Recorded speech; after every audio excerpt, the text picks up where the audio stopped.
Panther Nation, what's good? Welcome back to Two Fans in the Stands. I am your favorite armchair GM, CJ. And y'all know what it is. I am your favorite couch scout extraordinaire, Tony. Come on one time with the crabs. Right. Yes, sir. What's happening? No, what's good, cousin, man? How you doing, man? How you feeling today? Man, I'm bringing that old adage back. I got six in one hand and half a dozen in the other. Guess I call it even. Okay. All right. How you And feeling? How everybody you that's feeling? watching, I got a little sleep, so I'm a little energetic right now. You know, okay. so All right. yeah, yeah, that's Don't what it start doing is. no backflips out here now. Nah, I play ain't no nah, ain't none of that going on. What's going on with I you, got cuz? How you. you feeling, man? Hey, man, feeling good. Another day. Blessed to see another day on this earth. So everything is everything, dog. I'm happy to be here. Happy to be here. Hey, Already. man, we got a we got a good one tonight, man. We got a packed house.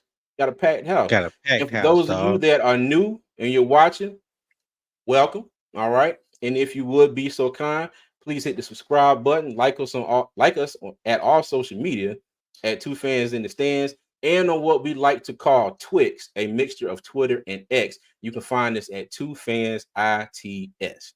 Okay. And Yeah. like the title says, this is our recap of the Carolina Panthers 2024 draft. Okay. And we have a star-studded panel of Carolina Panthers content creators with us tonight. So let me go ahead and bring everybody in and introduce everybody.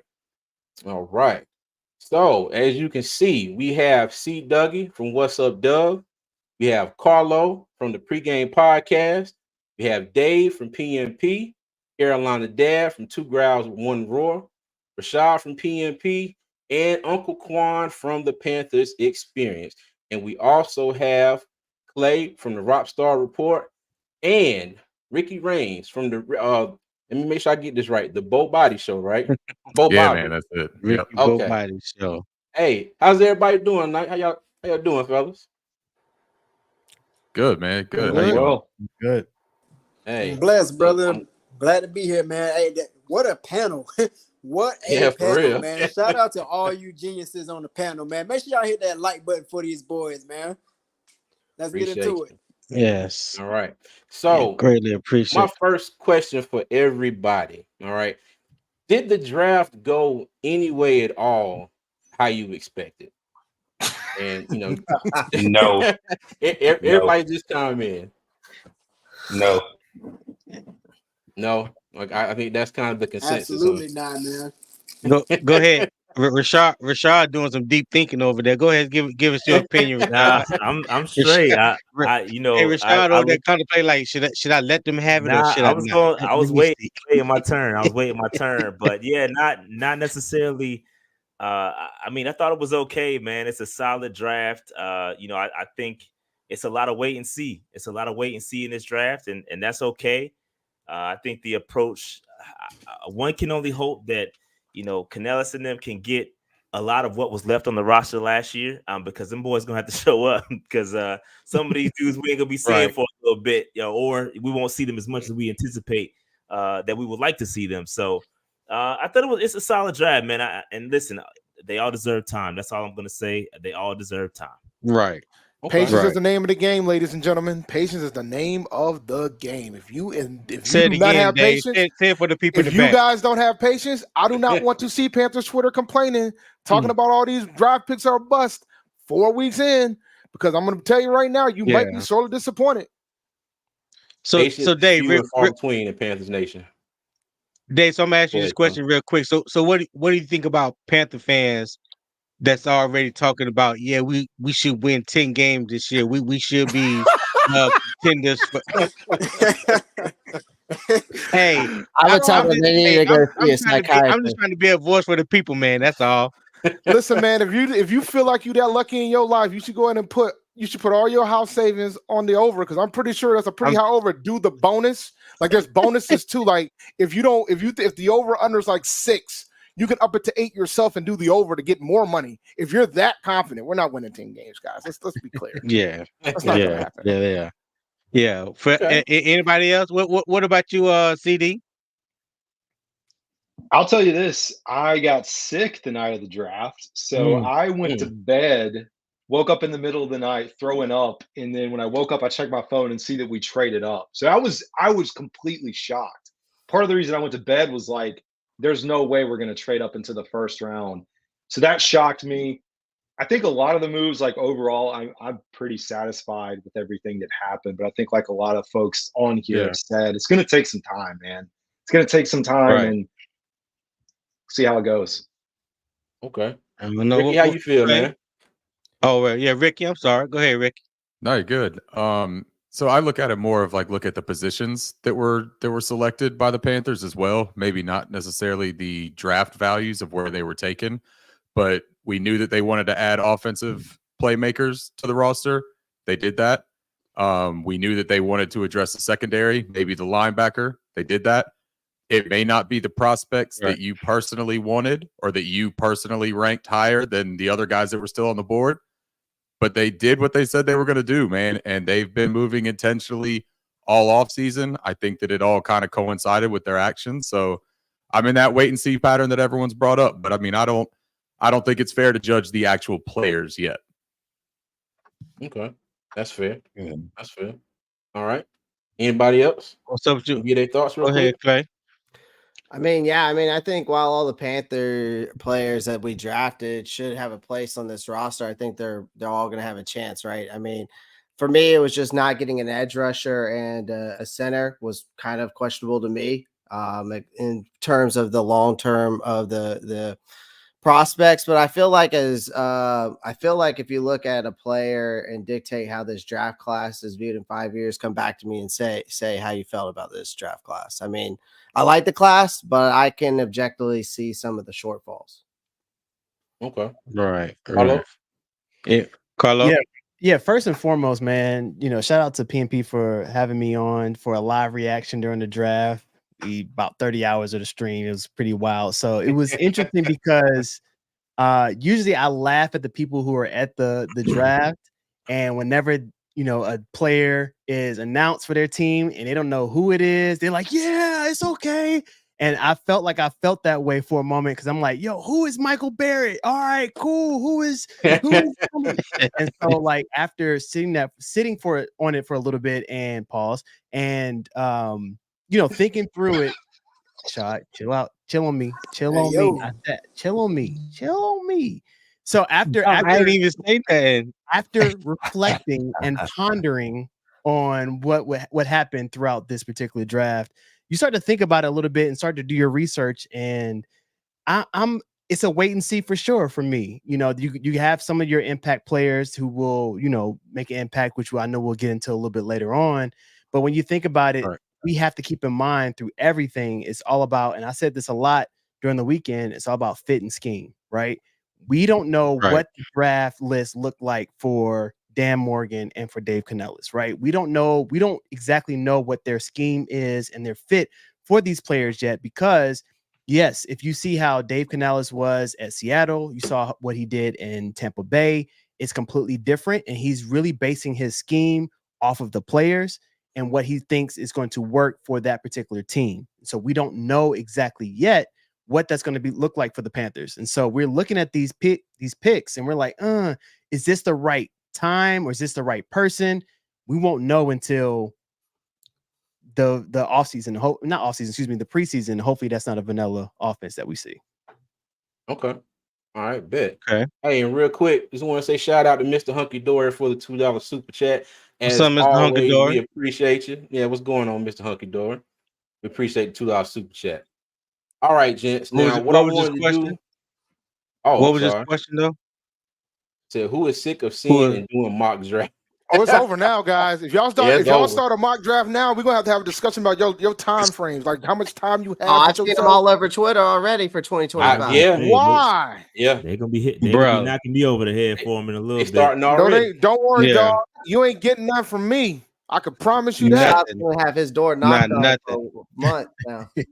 Hey, we already scheduled to draft Shedeur Sanders with the number 1 pick in 2025. I don't know why, because from what I've been hearing, was he going to be the top quarterback? I'm not. I'm not. Yeah, I'm gonna leave. Sounds I'm like gonna He's leave had that. a, he has a, it he's sounds had an like, interesting couple of days. I'll leave it it at that. sounds like a shit show in Yes. Colorado. Let's be honest. Yes. A very interesting back and forth on Twitter. Very I don't interesting. want nothing to do with Saints, man. I'm good on it. Because he brings a lot of baggage. Yeah. All right. I mean, who's to say all that right, he's go. going to come here anyway? What you say, Tony? All right, CJ, let's go. Let's go. We ain't gonna go down that rabbit hole. That ain't Panther football. We're gonna leave that one alone right there. All right. Okay. Well, fellas, what we're going to do, I got some slides. We're going to pull them up for each draft pick, and we'll just go around and everybody just give your initial thoughts and what you potentially see out of each one of these draft picks. Okay. Let me pull them up here. All right, y'all. So first on the board, we have Xavier Legette. All right. Round 1, pick 32. His 2023 stats, 71 receptions, 1,255 yards, and 7 touchdowns. And I saw Nakari in the chat. The numbers that I have on here are just the numbers that they wore in college. Now, he already pointed out that Jatavian Sanders will be 85 instead of 0. But that's just the college numbers I have on here. So, fellas, we start off with Doug and just going down the panel. I'll give y'all thoughts. I'm gonna say his right name Legette because I didn't call him Legette too, and Legette. I think it was already known that we were going to draft him from literally all throughout the draft process. I'm not mad at it. That was a wide receiver before I even knew the combine. Just going off a tape between him, Troy Franklin, and Keon Coleman. That's why I wanted Carolina to draft. I think Dave Canales and our offensive coordinator already had a scheme for him. I don't know if they gave him a playbook beforehand, but I definitely love how he was excited about coming playing for the hometown team, the North End, the South Carolina, and I'm just ready to see him in that black and blue. Okay, all right, CD. Rashad. Oh, who you got? Well, okay, well, go ahead, Rashad. I know you on the time limit. Go ahead. Yeah. Oh, nah, man, you good. Don't worry about me. XL, man, listen, we all knew he was going to be the pick. I'm not mad at it. I'm not mad at them trading up and taking the 50 option route to get him. Not mad at that at all. Was he my top target there with the guys available? No. I'd be capping if I told y'all that, but I like him. I think he's going to be able to play inside, outside, and he's what we need. We've got certain skill sets on the roster already, and having a guy that can play inside, stretch the field a little bit, is something that we do need on this roster. So it's interesting to see. Again, don't put crazy expectations on him out the gate. I know, right. Bro, I just get sick of people. 1,300 yards, 1,000-yard season. Let's relax. Let's pump the brakes a little bit. People already slotting right. him in at wide receiver 2. Let's just come on, man. Let's relax. He's not a perfect prospect yet. He's not ready to get out there week 1 and light it up. I don't see that happening. But over time, I think he's going to progress throughout the season, and I like it. I think it's a really good pick. Really good pick. No, it's funny. It's funny that you said that because I went back and I looked at his college stats, and they were very underwhelming. Except this past year. Now he spent 5 years at South Carolina. His last 2 years, he had Spencer Rattler as his quarterback. Because I've heard somebody mention, well, his junior year or I think his redshirt senior year, he didn't have a quarterback. But I'm like, I don't think that's correct because, like I said, Spencer Rattler was there 2022 and 2023, and if you look at his stats from 2022, dog, it was almost like he was a redshirt freshman, like he only played. It seemed just looking at the stats, like he ain't playing but 1 or 2 games, but he played the whole year. So when I look at his stats from 2023, I'm like, okay, so what took 5 years for him to mature into the type of player that he is now? And is this just a 1-year wonder? It leaves a lot to think about, and you just hope that going forward that he can eventually put up the numbers that he put up his last year in South Carolina. I'm with you, Rashad. Like my top 3 wide receivers were Ricky Pearsall, Keon Coleman, and Lad McConkey, simply because they're just natural hands catchers. But Liga is a Panther now, so I wish him nothing but the best. But I'm gonna be critical of him just like I am with everybody else. Okay. All right. CD, what you got? Yeah, man, he was my pick. So a little bit of a homer for me. So family, half my family, South Carolina Gamecock fans. And I'll tell you, following the Gamecocks the last 2 years, they have been a terrible football team. Him and Spencer Rattler have been the bright spots of this team. And I think when you kind of look at his production, and people will do that, you'll go back and look at the stats. South Carolina had Juice Wells there for really before this year, the 2 years there that really took over most of the production. Where I'm excited to see him is in the kickoff return game. So we went to the game, I guess it was 2 years ago, and opening kickoff, and you've probably seen the highlights where he runs that thing back to the house. I think that explosiveness, the way that he high points the ball, he's not afraid to go up and get it. That's really what I'm excited about. And I know there's probably a bunch of other receivers you could take there, but I do agree with everyone else that like it's going to take a little bit of time. We're not going to drop him in here and get 1,000-yard season out of him. But me personally, I am pumped about this pick and glad that the Panthers took him. All right, cool. Hey, shout out Ethan Fry. He said, keep pounding from Canada. Let's go with the $2 super chat. Hey, man, thank you, Ethan. We appreciate you. Appreciate that, Ethan. Dave, you up, buddy? My opinion on the pick, I expected the pick. Shout out to them for making sure they traded up to go get their guy. I just want the Panther Nation to temper their expectations. If he ends up being the 3, that's a win. Maybe he matures into the 2 over the season.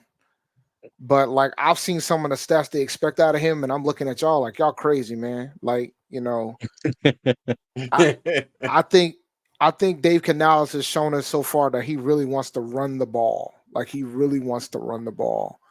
And if he's going to run the ball as much as he claims he wants to, you know, there's 2 other wide receivers that are going to get more targets than him.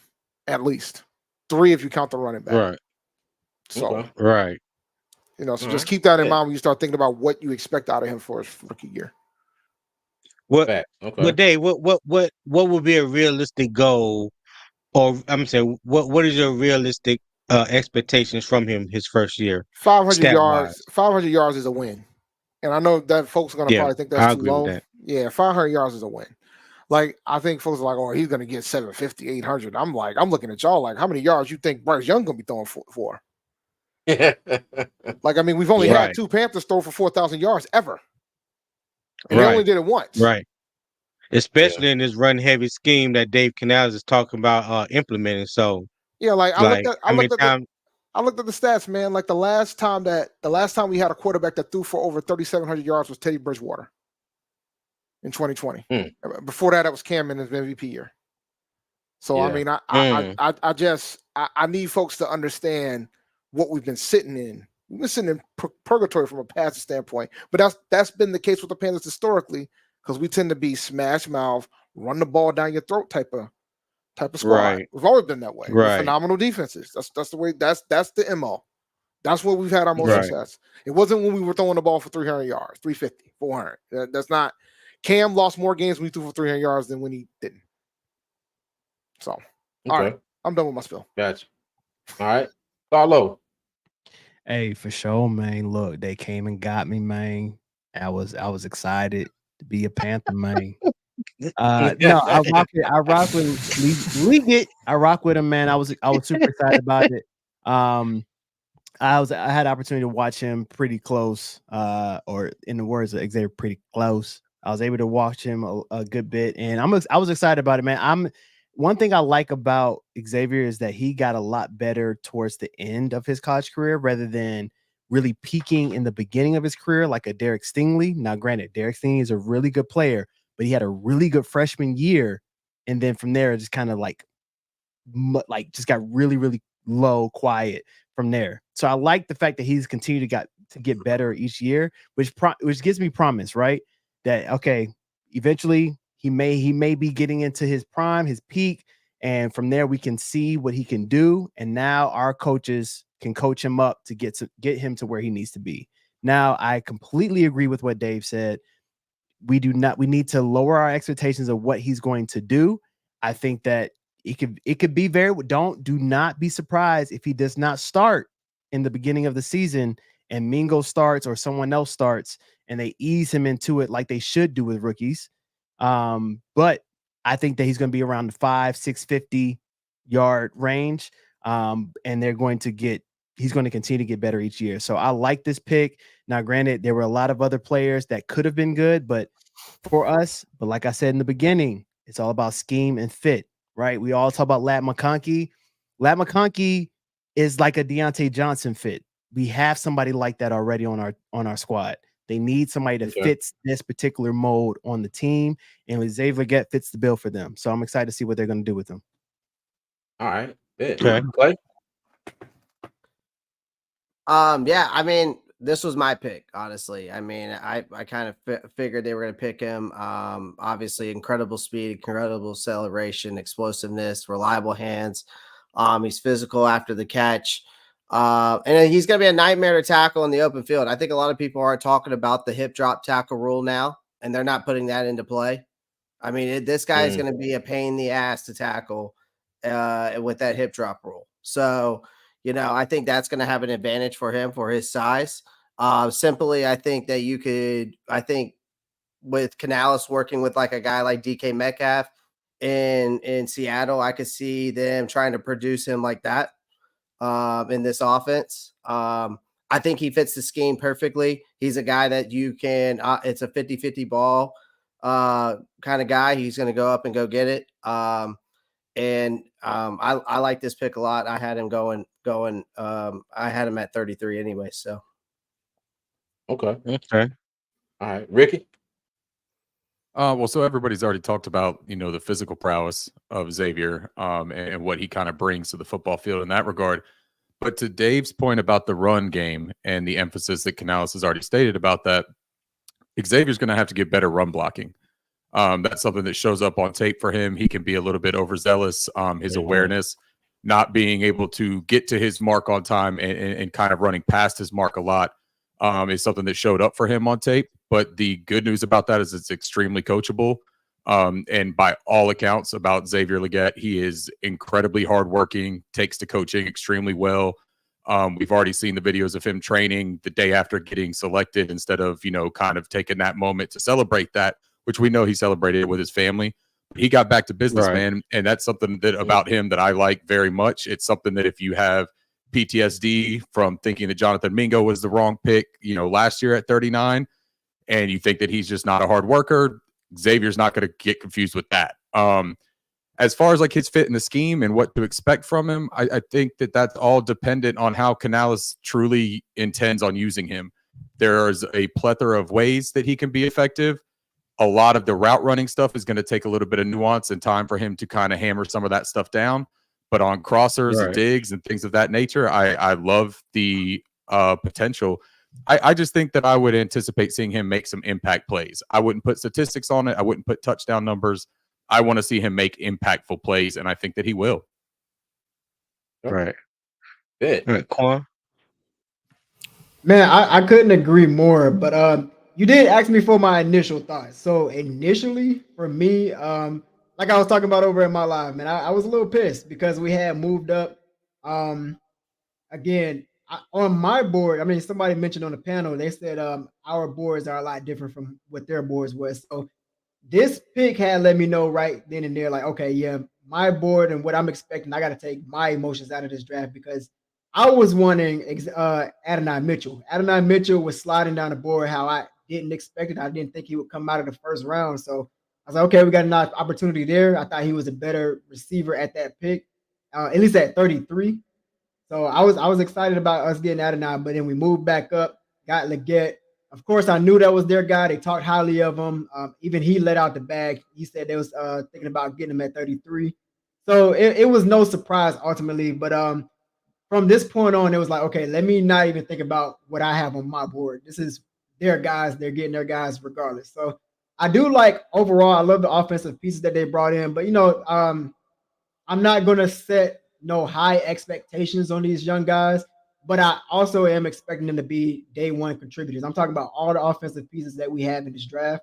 I'm not going to sit here and say they're going to put up crazy numbers. I'm not going to say they're going to be star players right away, but I do expect them to be implemented somehow, some way into this offensive scheme. So Xavier Legette, somebody mentioned earlier, that hip tackle, that hip drop tackle is gone now. This is a bigger receiver with a thicker frame. So how is that going to look when you're trying to take him down? And like y'all mentioned, with the new kickoff rules, he even spoke on it in the press conference. He's like, yeah, if I find me a crease, it's 6. So I'm looking forward to seeing just how they use him, whether it's special teams or with the with him at the X or whatever he's playing, man. So I can't wait to see how they are contributing to our team. I do think they have very high potential, but again, I'm not going to put a stamp on it. You know what I mean? I don't want to sit here and say like they're going to be stars, but it is exciting. Yeah. It's definitely an upgrade from what we have now, at least on paper. So. Okay. Yeah. I know somebody mentioned in the chat earlier, they was like they don't know exactly what Dave Canales' scheme is. I think it's a little mixture of inside zone and outside zone, but it's definitely heavy on the run game. The main thing I want to see, no matter what the scheme is, are these receivers going to open up the field and not allow double teams on one particular receiver?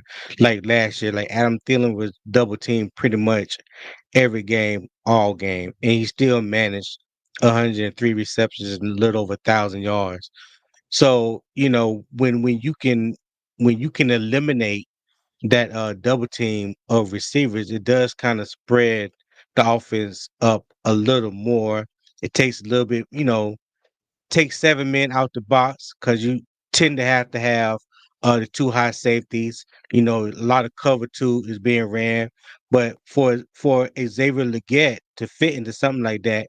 So when Ricky Barber was just talking about those digs, crosses or things like that, those are zone busters. So I'm just, I'm just curious to really watch these wide receivers get a chance to operate on one-on-one basis next year and see what Bryce can do, especially throwing over the middle of the field, because I think that's where he's gonna make a lot of his money as over the middle of the field. That's just my opinion. Okay. Well, for me, I'm excited to see what this man can do as far as yards after the catch. And I think our screen game will be something to watch out for this season as well. So I'm gonna leave it at that. And we're going to the next player. All right. And that will be Jonathan Brooks.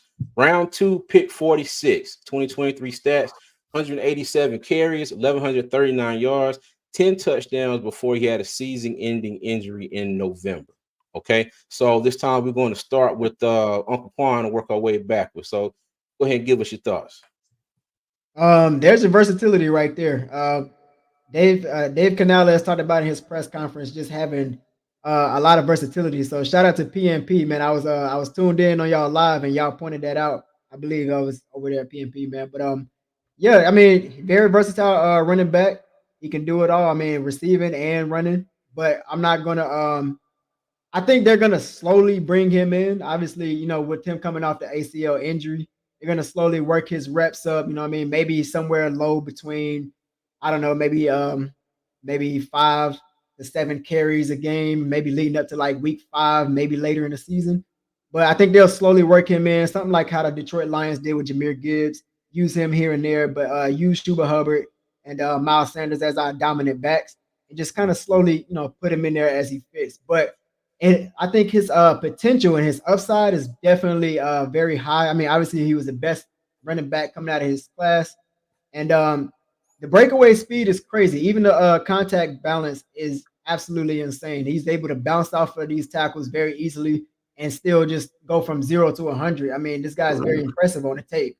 So that gives us the explosive ability, and he also can show that he can lower his shoulder. We saw a couple times over at my live just now.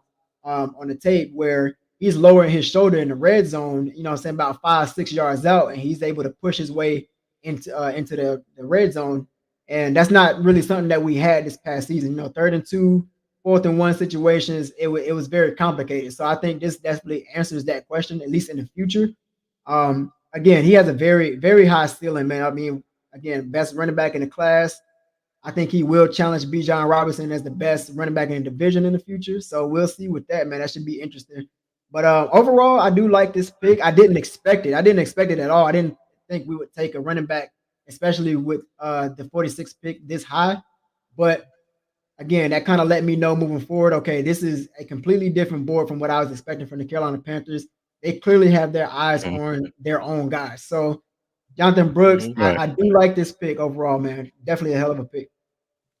All right. Okay. Cool. Ricky? This was my favorite pick personally of the entire draft. This was my number 1 rated running back on my board, number 39 overall prospect. What I love about Jonathan Brooks is he's got terrific vision, terrific contact balance, and underrated the ability to be a 3-down back. A big portion of that is because he's terrific as a pass blocker in pass pro.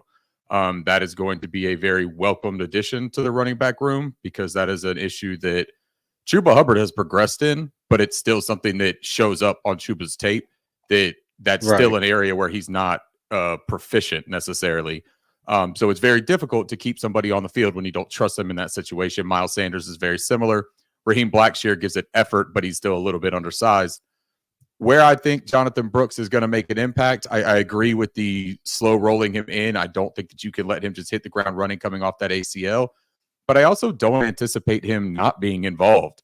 I think that they will look at him in pass downs for pass pro and to kind of keep things interesting and keep defense on their toes. He's another player very similar to Xavier Legette. You have to account for him being on the football field. We didn't have a whole lot of those players on the roster where once you see them aligned on the field on offense, the defense is keying in on them and wondering how will they be used. That's what he provides. I think it's a whole lot different than what Chuba and Miles provide. And for me, man, this is all about adding skill sets that were not currently present. So I absolutely love this pick, and I think he could be terrific for us. Okay. All right, Clay. Yeah, to piggyback off that, I was actually kind of surprised by this pick. I mean, I knew we were going to get a running back in the draft, but what stood out to me when I watched Jonathan Brooks' tape was his footwork, his elusiveness, his vision, his lower body moves very well. It's like butter. It's hard to catch this guy. Defenders have that problem. He's a serious burst of speed out of that backfield. And I think he's going to bring a much needed energy into this offense. The fact that he's being touted as the most complete back in this entire draft says a lot. It's not just the thing that stood out to me, though, was that not just his skill set, but more of what he is off the field with teammates. A lot of people had to say how he is off the field. Definitely got the versatility right. Valuable asset on third downs. I think a lot of people are going to argue or probably have argued on Twitter, drafting a running back in the second isn't the most premium pick, right? But I feel like Dave Canales is so stubborn in the fact of running the football, right? So you need to, with this new revamped offensive line, you need a guy to go who's going to create these holes for him. You need a guy that can be an explosive runner like Brooks. And there's no telling what kind of damage he can do. I don't think he's going to be I think he's going to contribute, but I think it's going to take, I would say I wouldn't see him getting any play time with that ACL. I know he said he'd be ready by training camp, but I don't think I'm going to predict 3 or 4 games before he comes in. Okay. All right.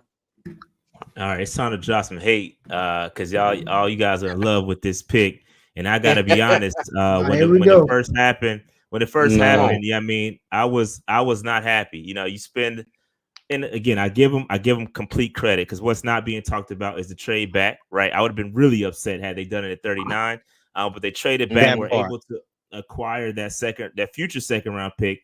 Genius. So it took a little sting off of it for me. I'm still, like Clay said, I'm not a fan of using a premium second round pick for a running back, especially a running back that is coming off of ACL.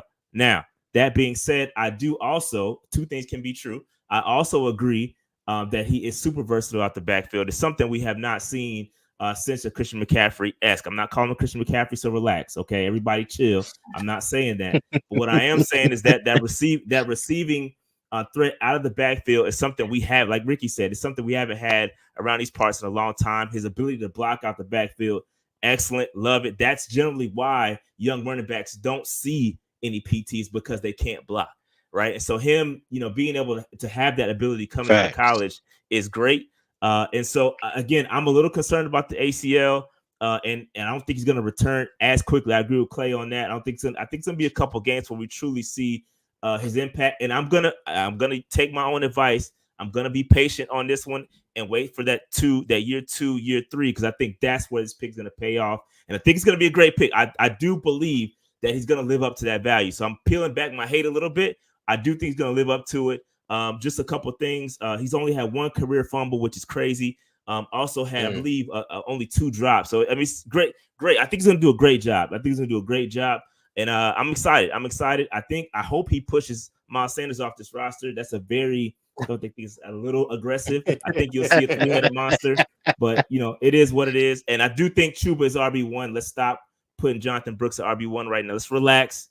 I do think Chuba has earned the right to be RB1 going into the season, at the start of the season, and we'll see what Brooks can do to make up some of them snaps.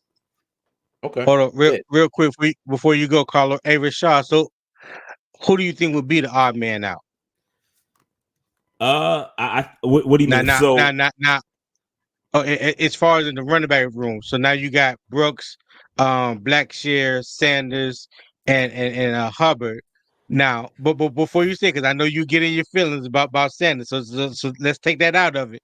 But no, I'm good. Realistically, I'm good. Who you think would be the odd man out? Nah, so I really hope that it's Sanders, but realistically, because I think you guys answered the question earlier about Xavier Legette, having that special teams ability, that may push Blackshear off the edge. You know what I mean? So it depends. I don't know, bro. I'm excited to see the competition. To be honest with you, it's gonna be very interesting. I'd be very surprised if they move Miles Sanders, because again they're gonna swallow a huge pill. Pause. Cutting a Miles Sanders. So from a financial standpoint, so I don't know, man. It's gonna be interesting to see. Okay. All right, Carlo. Man, look. So Shad, bold prediction. So Shad and Ricky, shout out to y'all. Y'all took a lot of things I said. I called this one live. We were Yes, you did. Yes, you did. It happened, and I was like, look, y'all, don't be surprised if it's JB. And everybody was like, nah. And it happened. So I think that already tells you how I feel about it, man. I'm super excited about it. Right when I saw this, Carlo with the inside scoop. Hey, yo, look, you got the sources or you got the streets, right? It's 2 different ones. It was the streets talking to me, No, but right when I saw this, I was like, yep, Miles Sanders. It's over. Love it. Love it. Yeah, he going, man. Hey, that's a great use of a sound effect. Oh my God! Like, what the hell is that? It's so look. Here's the you thing. should never ask that question about what the hell is that. By the way, just so you know. No, if you don't, I mean, I know. Come on, Dave. I know the thing, but it just caught me off guard just now. That's all I'm saying. So here's the thing. No shade towards Miles. I think that Miles Sanders is actually going to have a better year because we have a better offensive line. So let's just be honest there. Also, I think Jonathan Brooks. Y'all said a lot. Pass protection, amazing. If you look at I know somebody posted it on Twitter, the first 10 games of this year versus the first 10 games of last year, Bijan Robinson, his numbers in terms of receptions, yards, touchdowns were almost as even with Bijan Robinson in the first 10 games. And he models his game. They asked him in an interview, who do you model your game after? He talked about Bijan Robinson. Am I saying he's going to be Bijan Robinson? Absolutely not. But what I am saying that he has potential to be that home run hitter for us. Doesn't have that speed, but he is a third down back that I'm excited about. Christian McCaffrey-esque, not McCaffrey for real, but he has the potential to do that. But I agree with Shad. Hubbard will be our RB1 starting off. I think that this is a person that we can ease into the game. I think this is somebody who doesn't need to play initially like the first game. We can let him heal up, let him be prepared. Give him a few runs to just get his feet wet. But Hubbard's gonna ball out because this is a contract year for him. If we can keep both of them, that'll be great. Right. If not, no worries. I think Hubbard will go get his money somewhere else. But I'm excited to see what JB's gonna do, man. So shout out to him. Okay. Go ahead, Dave. Take us to church. Bold prediction. Listen, man. Bold I'm more impressed about the trade that we traded back to get our second round pick back more than anything else. Like initially, I was with Rashad. I wasn't too happy about it, but I slept on it and I was cool with the pick after I thought about it. To get the best running back in the draft, to get the second round pick back, I like it. It makes the running back room interesting. This is the moment where I remind you guys that we have a new coaching staff. So there's no loyalty in that room right now. But I know for a fact he's going to make the team because he drafted him. Right. And the reason why I hit bold prediction was that they just picked up an undrafted free agent, Jared Sheridan. I think he's going to make the team too for the same reason. The kid out of Monmouth. Yeah, the kid out of Monmouth. He's legit. He's really good.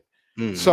So like when you take those things into account, that means we'll probably keep two that's already currently on the roster. So Chuba's safe, obviously. So there's debate as do you take the cap hit on Miles Sanders or do you keep Miles Sanders at the expense of everybody else? So because I don't see us keeping more than 4 running backs. So, is that including the practice squad too? I mean, practice squad is practice squad. I'm talking when I talk about they'll probably try to keep one. You're talking about active roster. Active roster. I mean, they're not going to have more than 4. So, like, I like Sheridan a lot, man. I saw him enough. I watch a lot of FCS football. I saw him enough. He's legit. It's arguable that he should have been drafted, but the way that the running backs fell, I understand why. But so it was a pretty good steal to get him. All right. Yeah. CD. Yeah, I think everybody had a good summary, so I'm pretty in line with everyone there. I think a few things that I thought about once he was drafted was taking a look at how Dave Canales ran the Tampa Bay offense. And if you look at Tampa Bay stats, and I know it's not apples to apples, but Rachaad White was the 3rd leading receiver in terms of yards on that team. You have Mike Evans, Chris Godwin, and then a running back with 500 yards. You have White with 600 yards after catch, over 20 first downs through the passing game. You have a quarterback and you get him an asset like that. I think this is an investment. You have Chuba Hubbard, who's running back 1. Chuba Hubbard's on a contract year. You have Miles Sanders, who, if he makes it this year, maybe, but absolutely next year could be out of here. And Raheem Blackshear, who's like on a 1-year contract. So this running back room could get blown up. And Brooks is that investment that you would have in place to develop alongside Bryce Young. Like 3 out of the first 4 picks were there to help Bryce Young and give him a playmaker. And it's funny that we're getting a CMC-esque playmaker after giving him away, but I'm excited about it. Everybody made really great points though about kind of not being okay with other needs, like whether it was center, whether it was edge, cornerback, whatever you felt. Like I could absolutely sit back and say, yeah, I think it would make sense doing that over a running back. Okay. Cool. Okay. See, Dougie. Hey, one thing that I want to emphasize, he said that White was the 3rd receiver on that roster with 600 yards after the catch, right? And you guys trying to tell me Legette's going to get more than 500 yards? Just saying. Hey, good point. Temper the expectations, right? Yeah. I'm trying to help y'all. I'm trying to prepare y'all for what y'all about to see. Y'all be out here. Well, no, I'm right there with you. I'm definitely right there with you. Go ahead, Dougie. Okay. I will say this, for me, I'm not gonna keep long. I really like the pick. I didn't think the pick would have happened right here. Only reason why I like it is because one position that you're able to replace is running back through the draft. I think if Chuba has a good year, it just depends on what really happens with Chuba, where we really don't have anybody outside of Chuba. I know a lot of people are upset with Miles Sanders, and if Chuba wants to get a bigger pay increase going to a different team, we don't have any other running backs. I mean, I understand everybody's upset with Miles Sanders, and Dave made a good point with the running back out of Monmouth. He was supposed to be drafted, and Coker as well was supposed to be possibly drafted at the back end of the draft. I know we're not talking about wide receivers, but those are 2 undrafted free agents that they really can make some noise in their respective rooms. But talking about the running back room, Tony made a point of, he asked Rashad, who would be the odd man out. You forgot a name that I'm surprised Dave didn't get you. You didn't say Tariq Cohen. And I'm surprised Dave did not say anything with him being an Aggie man, just like me. I'm worried about Tariq, but the numbers isn't going to help him. I'm going to tell you that Aggie now. pride. I know. Yeah. I know the numbers. Aggie pride. You see, I got the shirt on, man. It's just the I know. numbers. Hey, we Aggies rough. all day. Aggies all day. But I'm surprised you didn't say anything. But just the fact of that means they don't. And this is just me personally. You draft a running back, and one thing that I was alluding to, where I was telling Tony and CJ, most of the first 4 picks that we picked were all top 30 visits. So they had to do their homework on the guys. They definitely had to understand that these particular players can bring something to this team. But like Rashad and Dave said, patience is key right now. But they looking at the bigger picture. And Dan Morgan said in his introductory press conference, he's not just looking for this year. He's looking for the future as well. And I think with this pick, this is for the future as well. Because, again, we don't know how the running back room can look. We don't know if a running back goes down. Do we have somebody that can pick up that production? So I wasn't expecting this pick, but I love the pick, and I love the value that we traded back and got. So, all right. But before I give my opinion real quick, listen, we got 165 people watching, only 44 likes. So if you do us a favor, smash that like button, subscribe, turn those post notification bell. So whenever we go live or drop new content, you know what I'm saying, that would truly help us out. And in turn, we can also help you by keeping this content going and keeping it fresh for you. I didn't like the pick at all. And I'm like, Dave, the only reason I did come around to it is because we got the second back from next year, which made us whole going to 2025 draft. I think Don't give Dave 2025 we that. had Rashad 9. said that. Don't do that. Don't give Dave my points, bro. Oh, Don't get Dave my I mean, it could be mutual points, shot. Don't do that. Nah, we separate. Don't give him my points, dog. You're right. I need all my. I let it slide the first time. Don't give Dave my points, B. I earned that. Let's not do that. I gave Dave your points. The hostility. I don't think I did. Listen, but no, seriously though, I was the same way when it came to that pick, because my thing with Jonathan Brooks, I didn't think you need to waste. I'm not gonna say waste. I don't think you need to take a running back that high that has 1 year of production. It wasn't even a full year, and it just tore its ACL in November. So the way I look at it, and I've always looked at it with high draft picks, the first 3 rounds to me, I'm always looking at those are potential starters, day 1 starters. You know, round 4 through 7 typically are your backups, project developmental guys that you can catch on the back end of the draft. But when you take a running back at this position, especially someone like I said, like Jonathan Brooks, I wasn't expecting that. I've been very vocal about what I thought should have happened, and that was a center, because we spent all this money on 2 guards, and we haven't really solidified the middle of the offense. And there's a lot that's been put on the shoulders of Austin Corbett going forward.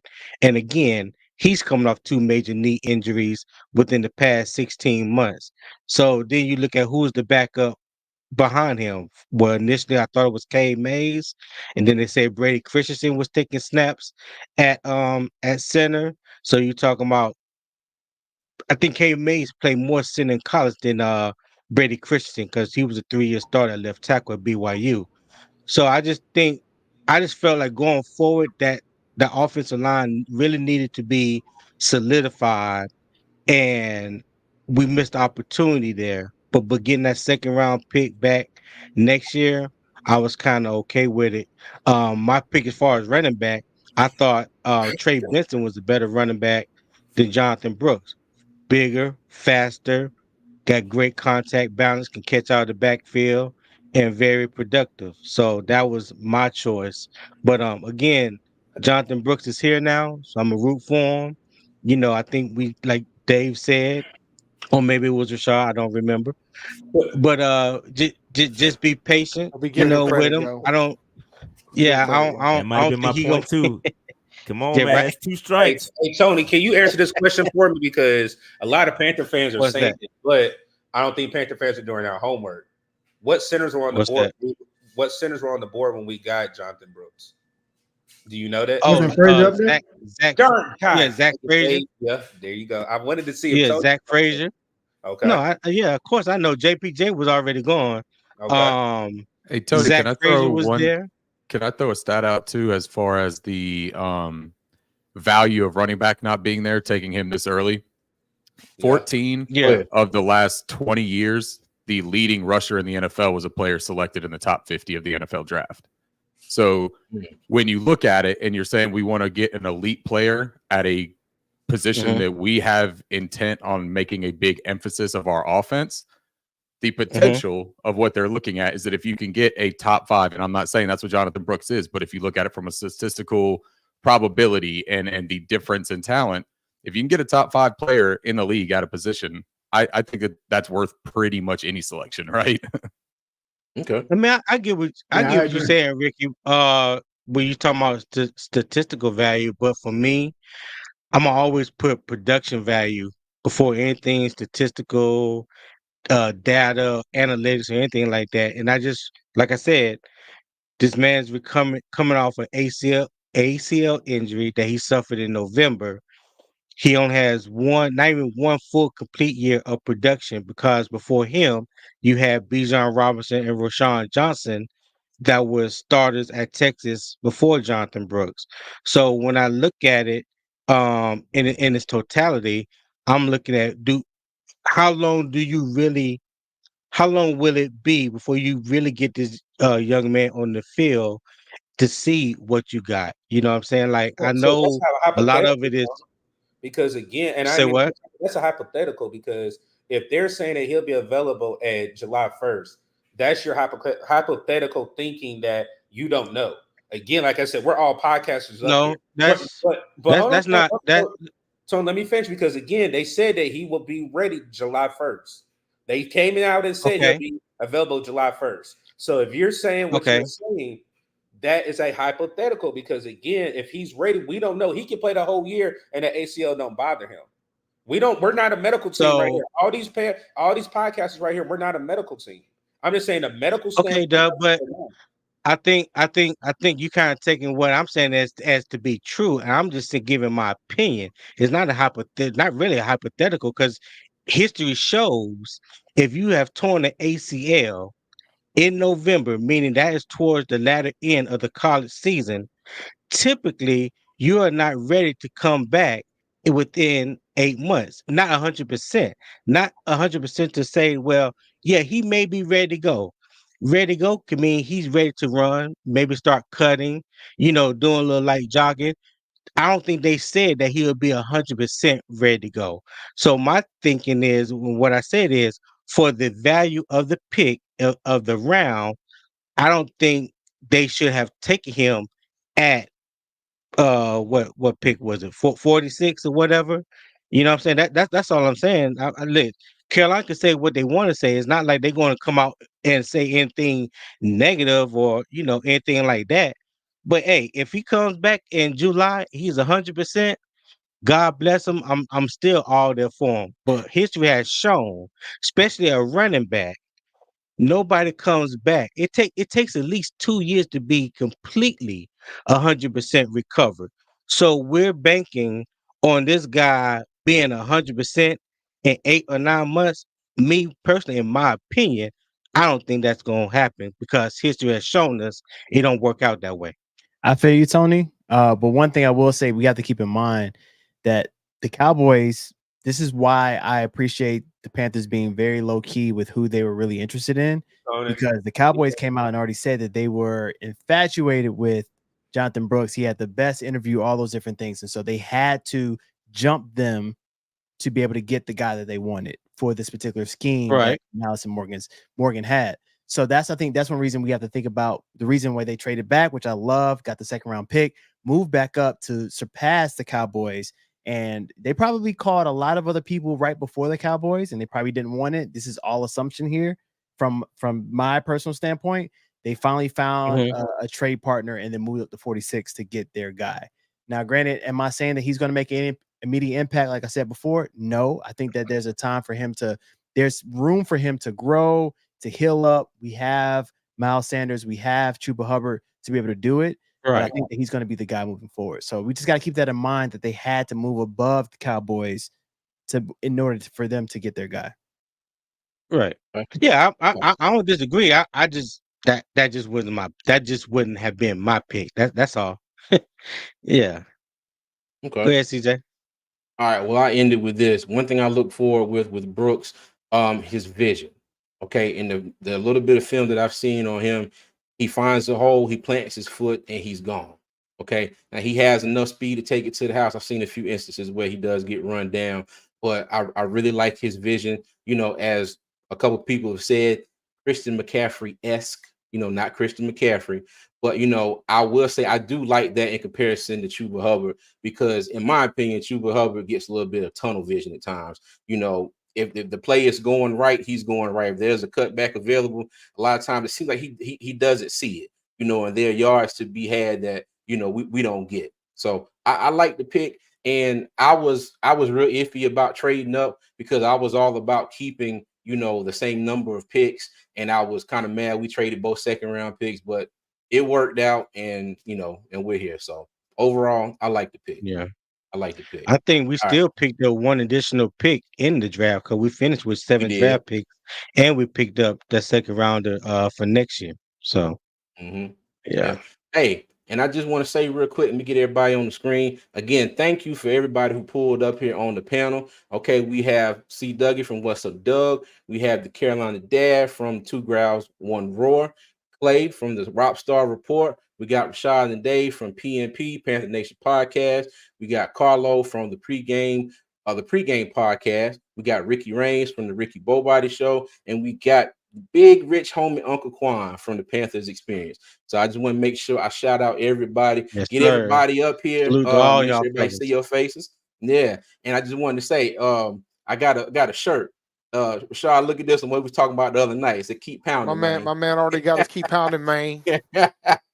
Yeah, I got another shirt. I got a shirt design coming out pretty soon too. So it's not like that, but it's gonna be dope too. But shout out to Legette, man. Yeah, yes, sir. Man. All right, y'all. So let's get back to it here. We have Trevon Wallace, 3rd round pick, number 72. 2023 stats, 80 total tackles, 5.5 sacks, 1 interception. All right, Doug, we're gonna start with you this time. Go ahead and give us your thoughts on Mr. Wallace. I'm actually glad we got this one. Trevon Wallace, we talked about it right before the I want to say the last time we had went on live on What's Up, Doug, right before the draft, and we had Dunk, we had a panel over there, and I was saying, hey, Trevon Wallace had a visit today because it was the last day for visits, and come to find out, I think everybody was like, "Are we going to take Peyton Wilson because he's a North Carolina kid?" Luke Kuechly said X, Y, and Z. He modeled his game behind Luke, but I think once the medicals came out, and I think a lot of Panther fans are understanding, hey, he's older, and you know the injury bug that he had to deal with when he was in high school and at NC State. So with Trevon Wallace, I was looking at, I had to do more film breakdown on it. And really, like a lot of people are using the metaphor for him, he's a junkyard dog. He's the type of player. You got some money, Tony and CJ. I want to read that before I continue to go on. Oh, yeah. Shout out to Stevie the Bull for the $4.99 super chat. We appreciate you. It says running back Hall for the Jets tore ACL, clean tear late in the year before the last year he was walking, killing week 2. Okay. All right, so going back to the ACL tear for Brooks, and it is the fact recovery times are different, past until to how they are now. But they said it is a clean tear, so we'll see how it goes. But Stevie the Bull, we appreciate you. Yeah, we appreciate you, dog. Like I said, I ain't gonna hold it up because I know we got a full panel, but I love the pick. He's very raw. Again, I'm gonna use Rashad and Dave's term that they use patience. He does not have to come in and do anything immediately.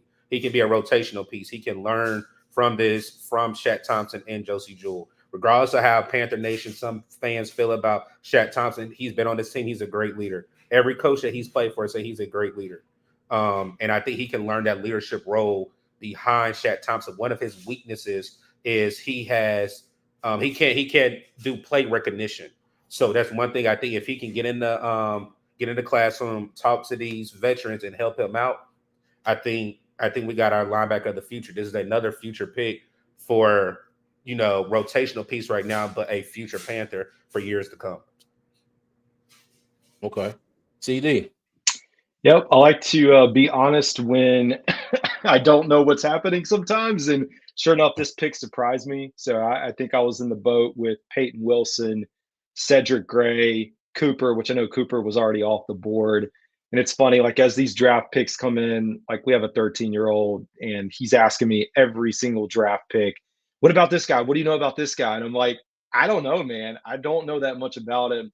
But I want to shout out to your point, Doug, that you were talking about the top 30 visit, because I went back on X. I don't know which account posted it, but they had found like an Instagram story. And sure enough, he had made a visit, which I was like blown away by that somebody was able to find that. But after sitting down and watching him, I'm excited for it. I think, Doug already said that he's not going to be in here day one or have to start right away, but he brings a really good work ethic. And like, I don't know if you got to hear his introductory presser where he talks about playing high school football games, getting up, finishing at 11 o'clock, going to work at McDonald's where his mom was like the GM at 5 o'clock in the morning. So he just had that work ethic instilled in him, which I'm excited about. So I look forward to seeing what he can do here. I mean, you've got Dan Morgan, who knows linebackers. So I hope that what he scouted and what they saw in him is something that's going to pay off for the Panthers. Okay. Go ahead, Dave. Man, I wasn't shocked that we took a linebacker. I thought there were better options here, but then I watched the highlights and I watched some of the games. I'm like, all right, if he gets phenomenal, if he gets some good coaching, man, this dude's gonna be ridiculous. He's just got a lot of. The game's got to slow down for him. I think once the game slows down for him, he's gonna be fine. But like others have said, don't expect him to start immediately. Special teams is probably where it's going to be his call on initially, and rotational piece potentially. But I like the pick. I'm okay with the pick now because I think I see what they're trying to do. He's a dog. There's no question about that. Right. Carlo? Yeah, so I agree with CD is what you call him, right? Carolina Dad, CD. Still in there. Yeah, CD. That's it. So man. I agree with you, man. Like it was one of the ones where I was like, like I told you earlier, the fans like, okay, yeah, I don't know much about him, but okay, I see the vision. I don't see the vision, but I'm gonna say I see the vision. That's how I felt about it at first. But after kind of looking into it, I consider him the Pat Beverly of the NFL, like the Pat Beverly of our team, right? Pat Beverly is the one that just like a junkyard dog, one who's gonna talk stuff, gonna do a lot. He's that type. If you looked at his press conference or his interview when he finished, he was talking about like, hey, dog mentality to me is like, I'm going to hurt you on the field and I'm going to tell you I'm going to hurt you and I'm going to look down at you. And that's what it is. And I was like, that's somebody that I want on my team. That's who I want because I don't want to go against that dude. Right. So that's the type of dude Trevon Wallace is. Now, granted, is he going to be initial starter? Absolutely not. But I do like his motor and his speed. He has a track background. I can see him being listen to what I'm saying, Luvu-esque in terms of his aggression, his energy. He's going to bring it every play. He's not going to quit on a play. And that's what we're going to be missing from Luvu going to Washington. And so I can see him doing that. And keep in mind, y'all, if y'all like, whoa, what are you talking about? Luvu started off as a special teamer.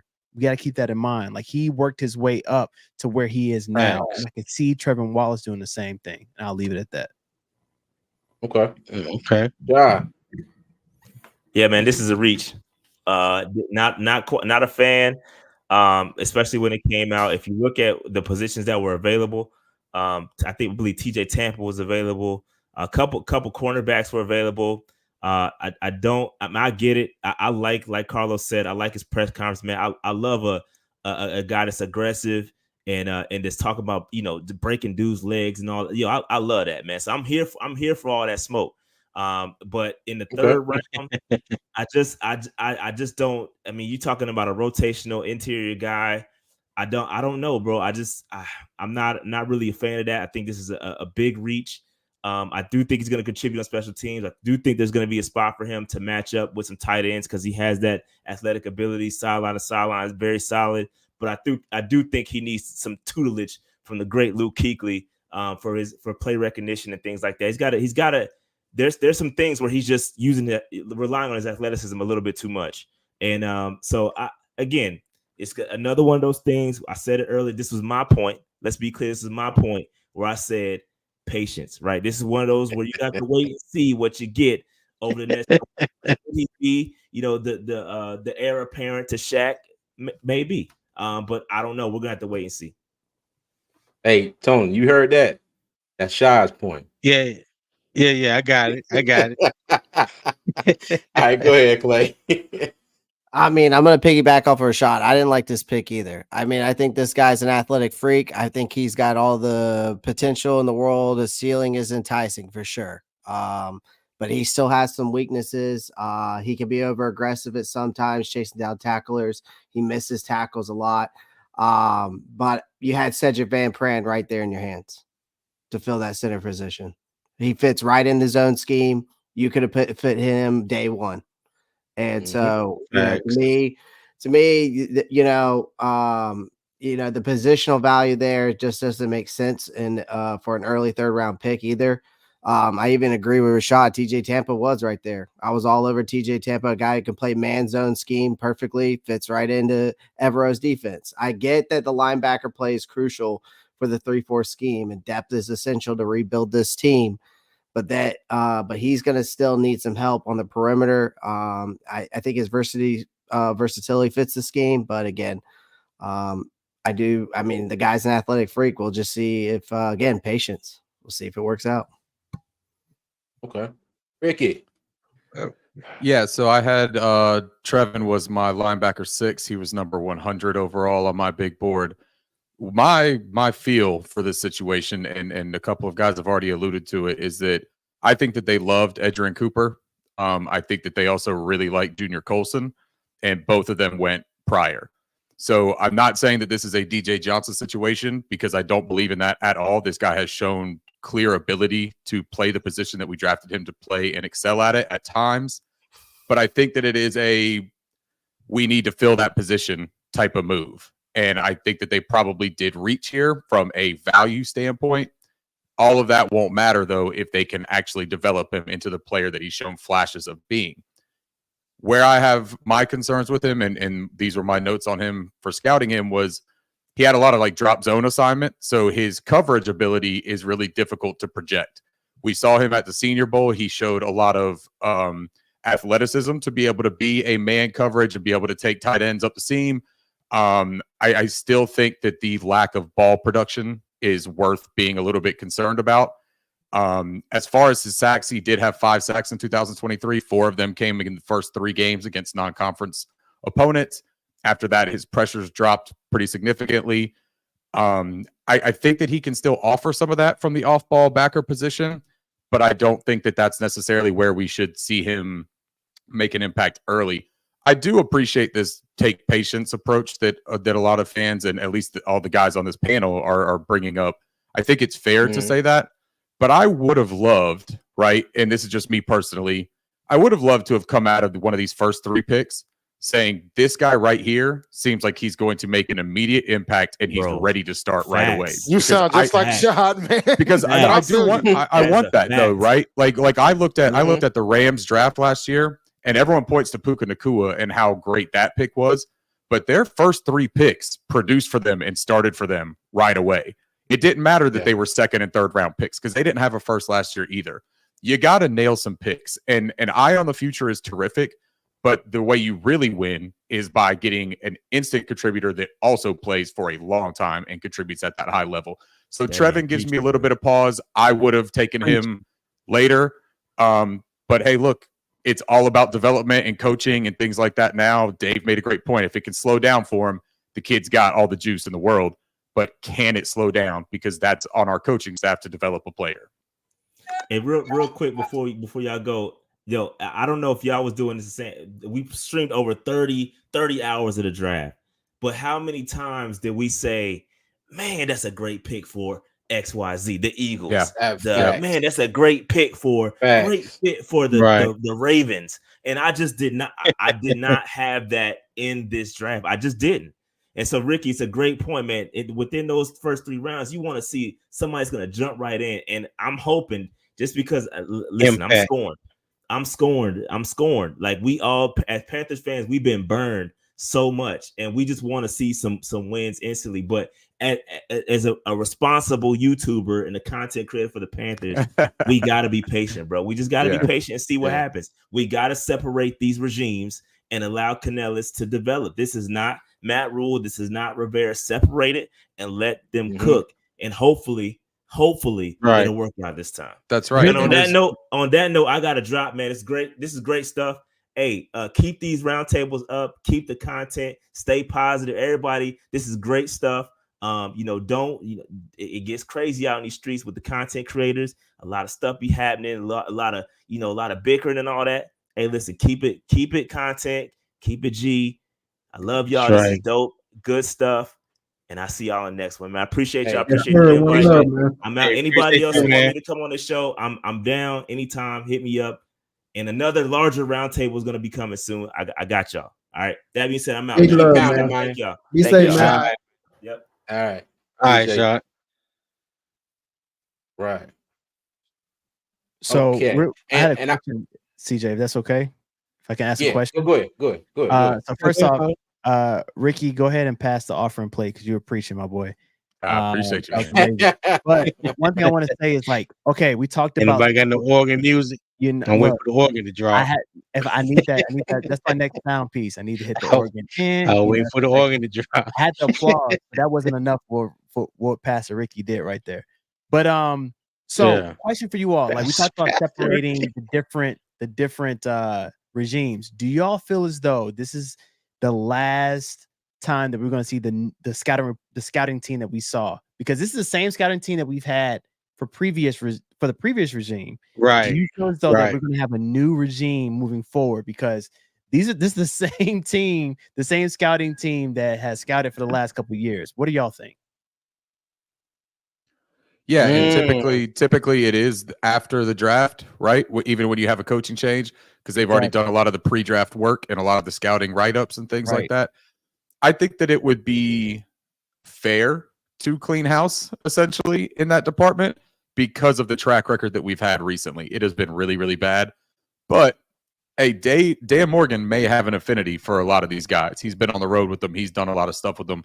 So he may have, if the reports are true that Fitterer was a bit more one-man show when it came time to draft and that he disregarded a lot of his scouting department, if that is the truth, then maybe Dan says, hey, look, we were right about a lot of stuff and Scott was wrong. So maybe he gives them another year or two.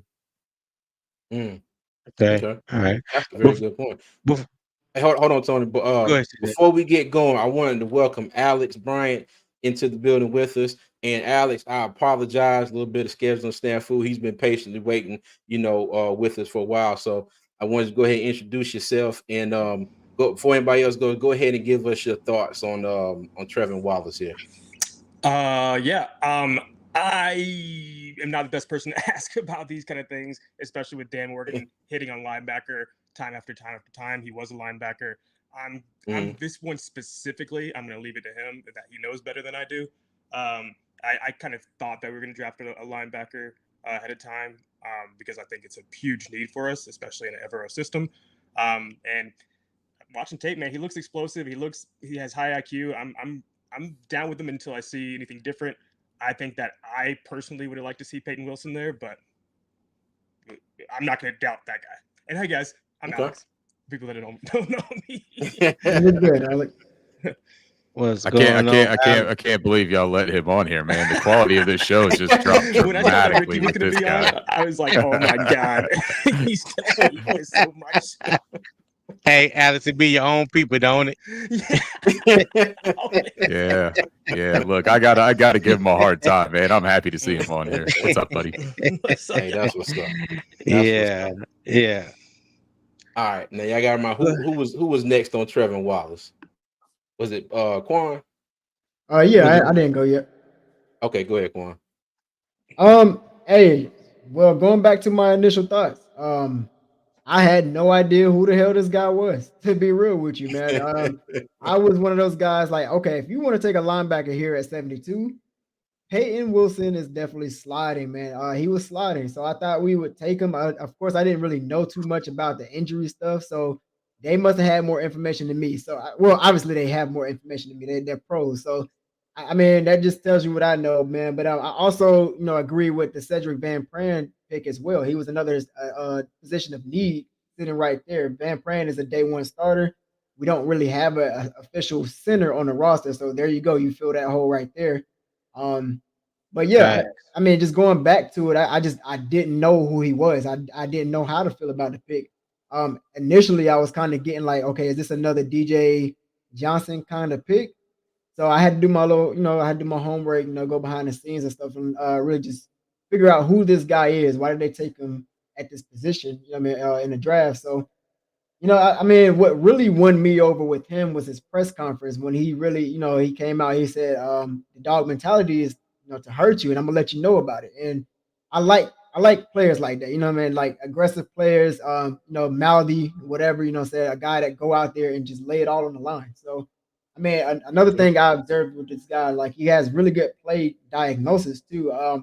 Once he finds an open gap, especially if he is unblocked, I mean, he's in there like lightning. Man, it was like a 10-yard difference. Yeah, it was like a 10-yard difference that I saw. He was unblocked, of course. It was a 10-yard difference to the quarterback. He got there in like 2.5 seconds. So I mean, he has crazy speed downhill. And like y'all was saying, man, he could probably be a early, special teams kind of guy. He might show some flashy plays on special teams.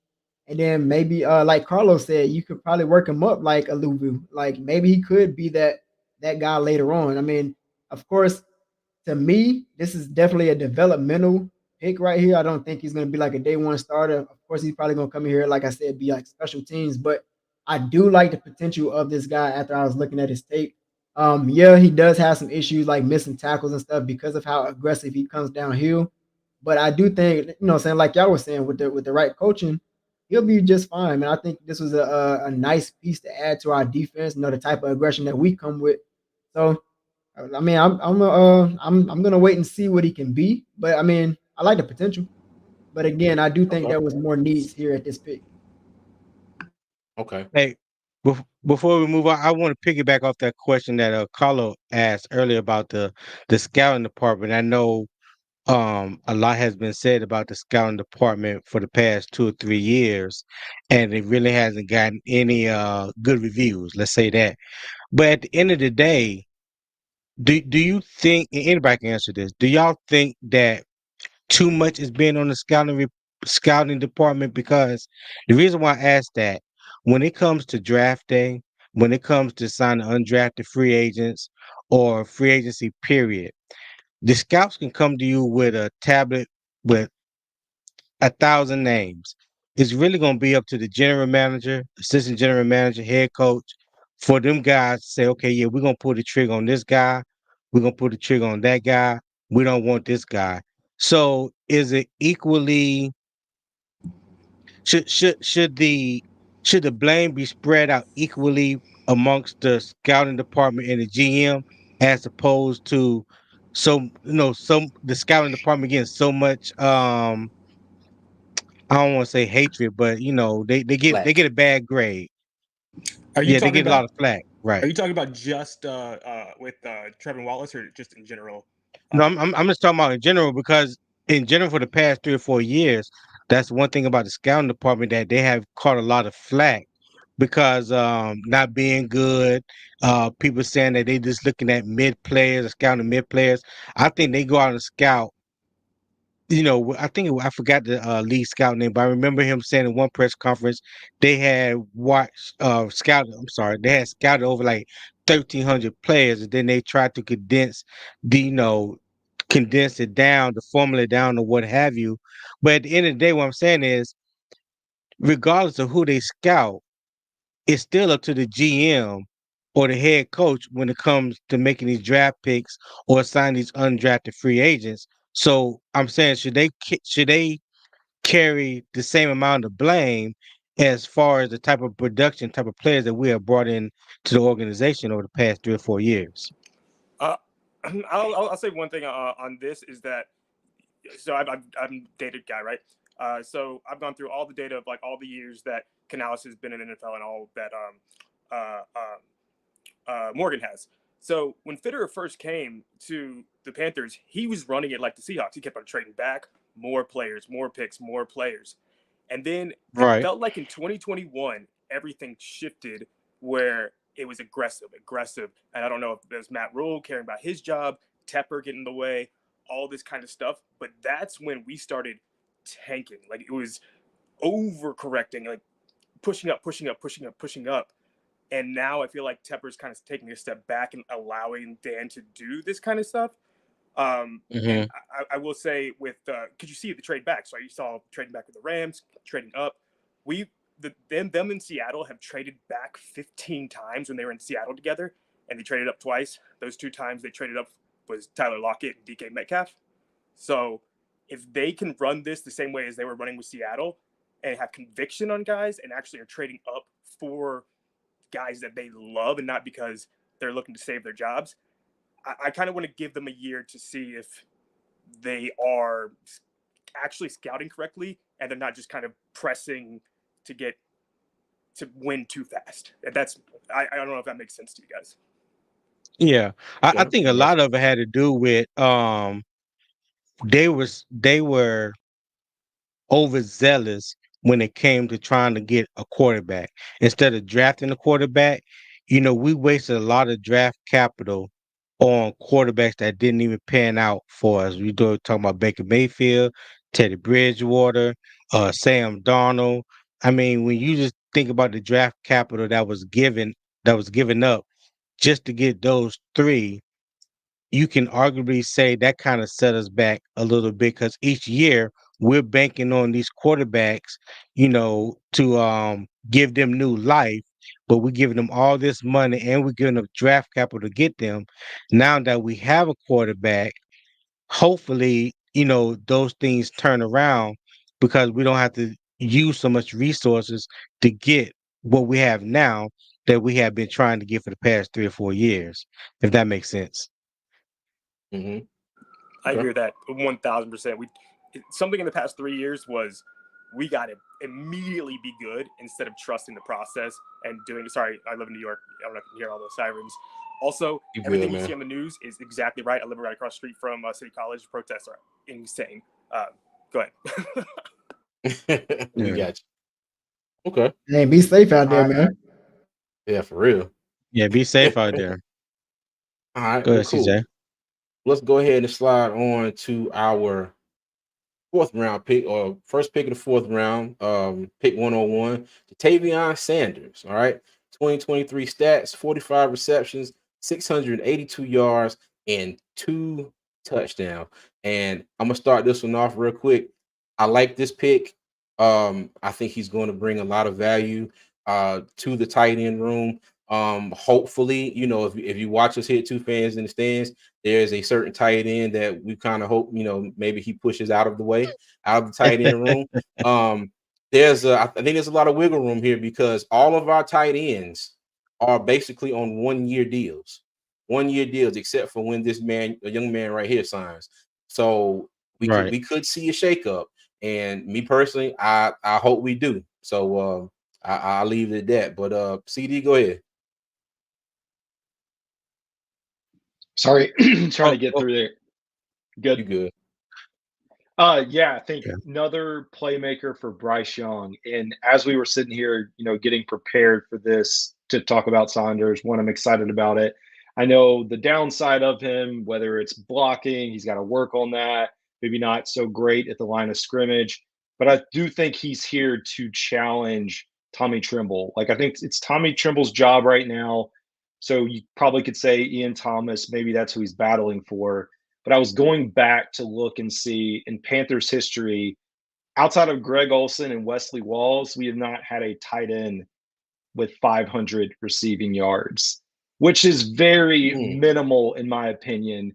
And for me, what I've been saying is, like, since he's been drafted, I was like, I don't think it's going to be this year, but ideally, can we get a 500 receiving yard tight end, a target for Bryce Young? But yeah, I'm a fan of this. I think it was a steal, honestly, that he was still available. I know even at the start of this round, I went live and you had TJ Tampa still there, a few other receivers still on the board. But I'm a fan of the pick. I like, again, the continued investment into giving Bryce Young some weapons that can grow alongside with him. All right. Yeah. Dave? I think this was the best value pick of the draft. I think I know the guy you guys want off the roster, and I'm here to tell you, you're about to be sorely disappointed. Although they all have 1-year deals yet left, they're gonna keep at least 3 or 4 of these guys. So I think the guy that you want to keep, the guy that you want out the paint, is gonna at least be here for another year. I'm sorry to disappoint you, but I think this was the best value pick of the draft. What and Dave, I don't think we're not gonna be disappointed because I think we know that too, but we're just we're holding out hope at this point. Unless we get some more tight ends here, man. Like I look, we did a not so a too early 53 to talk about who are locks, and unfortunately, everybody's favorite tight end is pretty much a lock at this rate. Shout out to Twan Don in the chat too. Okay. All right, bet. Carlo. All right, go ahead, Carlo. All right. So completely agree with CD there. This was a close one, right? I feel like JB was a really that was a big draft pick because we were able to get a second round pick. But in terms of value, I got to go with JT Sanders right here. The biggest thing that we have to keep in mind, Dave Canales said this in the beginning of, before we even got to the combine, he's big on making sure that every position is going to be competitive. We want to have a competitive team. And so this is really going to make Trimble either step up to the plate. They say piss or get off the pot, right? Like this is an opportunity for Trimble to take the next step. And if he doesn't, I think this is an opportunity for him to get going. Not get going, but he's going to Sanders is going to take that position or that starting lineup, excuse me. The other thing too, I think the biggest thing that we have to think about, I see a lot of people in the chat saying Sullivan's going. I do think that this is a Target version of Sullivan. There's a difference between Walmart and Target, right? Walmart, shout out to people who love Walmart, right? Walmart is a lot different from Target. I'm a Target guy. I like to go to Target. That's the place I shop. And Sanders is that Target version of what I see as what Sullivan can be, right? Blocking, I think that's a coachable thing. I think he will get better at blocking so that we can do those, 2 tight end sets with a Trimble, with a Sanders, or with a Ian Thomas and with the Sanders. I think that he's going to do a lot better than what we've seen him do because he's going to get a lot of more options. They always say that a tight end is a rookie quarterback's best friend. We don't have a rookie quarterback anymore, but we do have a young quarterback. And I think that Sanders is going to be a good, reliable, and viable option for him moving forward. Okay. Go ahead, Clay. Yeah, I thought this was actually the steal for our draft, honestly. This guy's got some serious moves, got some speed to attack defenses. I mean, we haven't had a guy in this tight end room since Greg Olsen. So this guy is a downfield route running. His top notch. His hands are silky smooth. He drops a few passes in 2022, then comes out and says he's going to work hard. And then he was one of the 8 FBS tight ends that didn't drop a single pass in 2023. So he isn't perfect. It's just like Carlos said, he's still got work to do when it comes to blocking. His footwork and route running skills still need a little bit of work, but has plenty of development. Plus, he's already has the top contested catching grade by PFF, best among all tight ends in this draft class. So some serious potential there. Again, still needs to work on some run blocking skills, but that's okay because I mean the Panthers again have been looking for a weapon like this guy when it comes to passing. And I think he's going to be a valuable addition to this team. Okay. All right. Ricky. It's an interesting pick to me. I think that the Canales quote that everyone remembers about wanting a Swiss Army knife in the tight end room and wanting to add that into the room, I don't think that Jatavion Sanders is a Swiss Army knife. I think that he is a specialist at the position. I think that he is a pass-catching player out of the tight end alignment. His lead blocking is not terrific in space. I think that he's adequate enough at blocking to handle inline combo blocks. But if you were to run 11 personnel, which Canales ran a lot, I don't think that Ja'Tavion Sanders sees a lot of action early in that 11 personnel because I don't think that you can rely on him to be an inline blocker. I think that that's Tremble's job as tight end one. Sanders, as somebody mentioned earlier, I think it was a good point to bring up Stephen Sullivan. I think that his addition actually impacts Sullivan much more than it impacts Ian Thomas. I think that Ian Thomas still is going to end up being tight end 3 almost by default because of how much they want to involve Sanders in the offensive game plan. But it's going to take some serious prove it skills from Sanders, in my opinion. I don't see a terrific route runner at the position. He's got a lot of speed for his position and his size, but he is undersized, man. He's 6'3", 245. He doesn't have the longest arms. He's got huge hands. I believe his nickname is Man Hands, and they did a special on him on ESPN about him with his one-handed catching. I'm not going there. Look, man, he's a really strong-handed receiver. He's a sure-handed possession receiver. But I do have some legitimate questions about his ability to run routes at all 3 levels.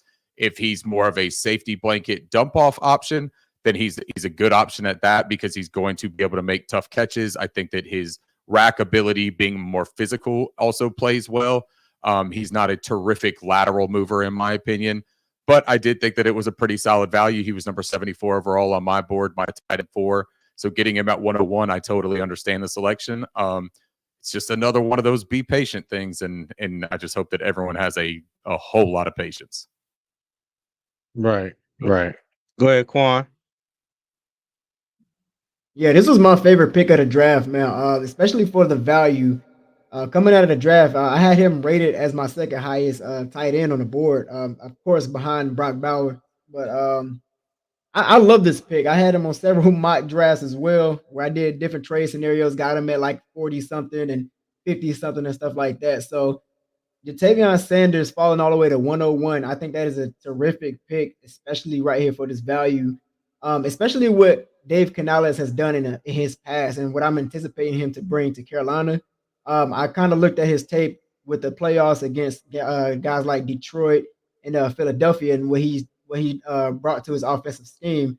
And I noticed that he used the tight ends a lot, like with the screen game, whether it was like crosser routes or things like that. I feel like you can implement this guy with mesh concepts and stuff like that. Slowly implement him into like the screen game or whatever you want to do, because Dave Canales does speak on having his offense create versatility for everybody's touching the ball. So I don't think he has to take on a big role. Obviously, you got Ian Thomas that y'all spoke of, and then of course Tommy Tremble, who has proven himself as a receiving tight end and being able to block. I don't think he has to do too much. I don't think he's going to take like a massive role in this offense, but I do like, for this value, early on, he's going to, show a little bit of flashes here and there, probably. I don't think they'll utilize him a lot, but I do think he can be productive coming into this offense. But it's going to be interesting to see him. You also mentioned his route tree. His route tree is it's not as sharp. He don't have like sharp cuts out of his routes, especially in the second level, like you mentioned earlier. But he does have nice speed, especially like again mentioned the crosser routes as well. I mean, he can just kind of use his speed to kind of just go across the field. Bryce Young can hit you in stride. He does have some amazing tape with his rack ability as well. He can run at the catch. He's very feisty. He'll throw a stiff arm here and there. So yeah, he got big playmaking ability, but I think they'll slowly develop him into the offense. But like you said, it's going to be like a strong prove it kind of position for him, especially if he's going to try to work his way up the depth chart. Okay. Hey, and real quick, Clint O with the $5 super chat, he said, appreciate it, fellas. Refreshing having so many great opinions on one panel. I'm overly excited for Panther Nation, man. Keep pounding, man. Hey, appreciate you, Clint. Appreciate you, Clint. Yeah. All right, Doug, you up, buddy? All right, well, go ahead, Alex. We'll go back to Doug. No, I'm here. My bad. I was on mute. I was actually talking. I was saying I'm not going to repeat everything because we have some great minds and great opinions on here. Only thing I would say is when Cam Newton needed a tight end. Who did he have? He had Greg Olsen. And one thing that I think we were spoiled as Panther fans, we have not had that replacement since Greg Olsen. And I'm not comparing Sanders to Greg Olsen, but could this be the next best thing, being Bryce Young's underneath, first read outside of the running back that can help him? Because again, if you look at it, whenever Cam didn't want to look downfield, he can dump a pass off, and Greg Olsen wasn't the fastest, but he can take a little dump off at least 20-some yards. So for me, I think it's a great addition. Again, one thing I did on my channel is saying Dan Morgan drafted for the future of this offense. And I think this is another feature piece going into a new regime underneath a new coach. And again, this is another player that had a top 30 visit. I think top 30 visits were very important for certain players outside of us thinking. It had to be something there. I understand he doesn't have the metrics of Greg Olsen, which was a 6'5" tight end. He is 6'3". Ricky did just say something about that. So what I'm looking at is, for me, what can he bring to the table that we did not have? Ian Thomas is a great blocker, but he can't catch. Tommy Tremble hasn't seen production in and out. He needed more time. I really think one thing Quan just said is, whenever you do see like one-on-one with smaller corners, he does expose it. It's almost like you throwing a lob ball up, or what CJ says, you lobbed it up there and I had to, slam dunk it. He has that ability to do that because of his hands. When you have 10, I think it's at 10 3/4. I said it on Quan's channel earlier. That's massive hands. Like that 10, anything in somebody's hands for measurement is huge. So I like the addition. I think everybody was happy about it because of the value and how he fell and where he was supposed to be picked. So I think overall right now with the picks we're talking about, this was the best value pick out of all the picks right now, because how far he fell down the board and where we were able to take him to add another weapon on the offensive side of the ball. Okay. Alex? Yeah, so I mean, I think that they were going to take whoever was the best player available at tight end on the board. But this guy being still available at tight end on the board is, I think I agree with everybody else. The value of this pick is phenomenal. If you look, Cade Otton basically had a breakout year with Canales last year, right? If you look at both of their draft profiles, they're almost identical, like literally almost identical draft profiles. Both had concerns about blocking, but they're both willing blockers. They just don't have, they're more willing than actually ability. Technically sound. Yeah, to do blocking duties. And Canales found Otton. Otton made some insanely good plays last year. And I think he sees a little bit of Otton in Sanders. And thing that basically what the Seahawks have done for the entire time they were there is death taxes and getting tight ends in the fourth round. So I think they were always getting tight ends in the fourth round here, but to get him, I think this was amazing value. Okay. All right. Cool beans. All right, y'all. We're going to go ahead and slide on to. Am I saying this right? Is it Shao or Show? Shaw. Hey guys. Shaw. Yeah. I gotta roll out as well. This was fun, guys. You guys have a lovely evening and y'all enjoy the night, all right? All right, man. Appreciate you, man. No question, man. Thank Y'all you, have a good night. All right. You too, boss. All right. All right. So what Chau Smith-Wade. Yeah, okay. Chau Smith-Wade. Chau, got you. All right. Round 5, pick 157, 2023 stats, 36 total tackles, 6 passes defended, 2 forced fumbles. All right. We'll start at the bottom again this time. Alex, you go ahead and go first. I'm going to give your thoughts on this pick here. Yeah, I mean, sorry, if I cut out, it's because I don't know what's going on with my mic. I have to keep on coming back in, and just let me know if my mouth's moving and words aren't coming out. You're good. This is sort of like linebacker for me with Evero. Evero with cornerback, I just trust him. I would have loved to have other guys here. I would have also loved to take corner earlier, but Evero has earned my trust in him, what he sees in corners, and I'm gonna trust him with it. I like the dog in this guy, I guess, but he is super undersized. I don't know. I'm not a huge fan of it with who was on the board at that time. But again, I'm just gonna trust Evero. Okay. All right, Doug.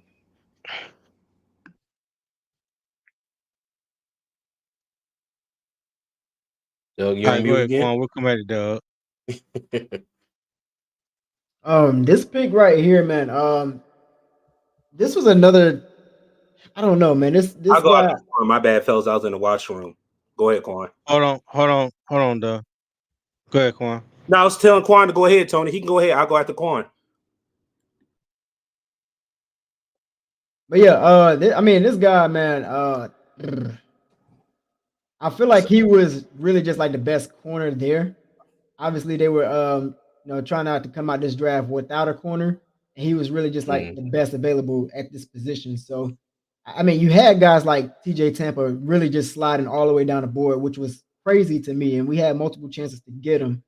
But we ended up landing with this guy. Now, I see him as a nickel corner. Obviously, we got Troy Hill and we got Zane Jackson from LA Rams. I don't know where he will fit in with the defense as of right now. Maybe he's another developmental piece. I do like his tackling ability though. He can come down, he can lay the wood. You know, he's a very short tackler. After looking at the tape, a very handsy guy in man coverage. Like he's very handsy, so that's gonna have to be worked on as well. But overall, I mean, he kind of gives me the vibes of Corn Elder, like a very good tackler, but just questionable everywhere else. I don't know where they'll fit him in coming in his rookie season. I'm just kind of waiting and seeing with this guy. Okay. All Okay. right. Bet. All right, Rick. my bad, fellas. I'm sorry, Doug. My bad. Go ahead. No, it's real quick. It's real quick because, like I said, I wasn't ready whenever y'all called upon me. I would say this. This is the first pick I would say I was very upset with.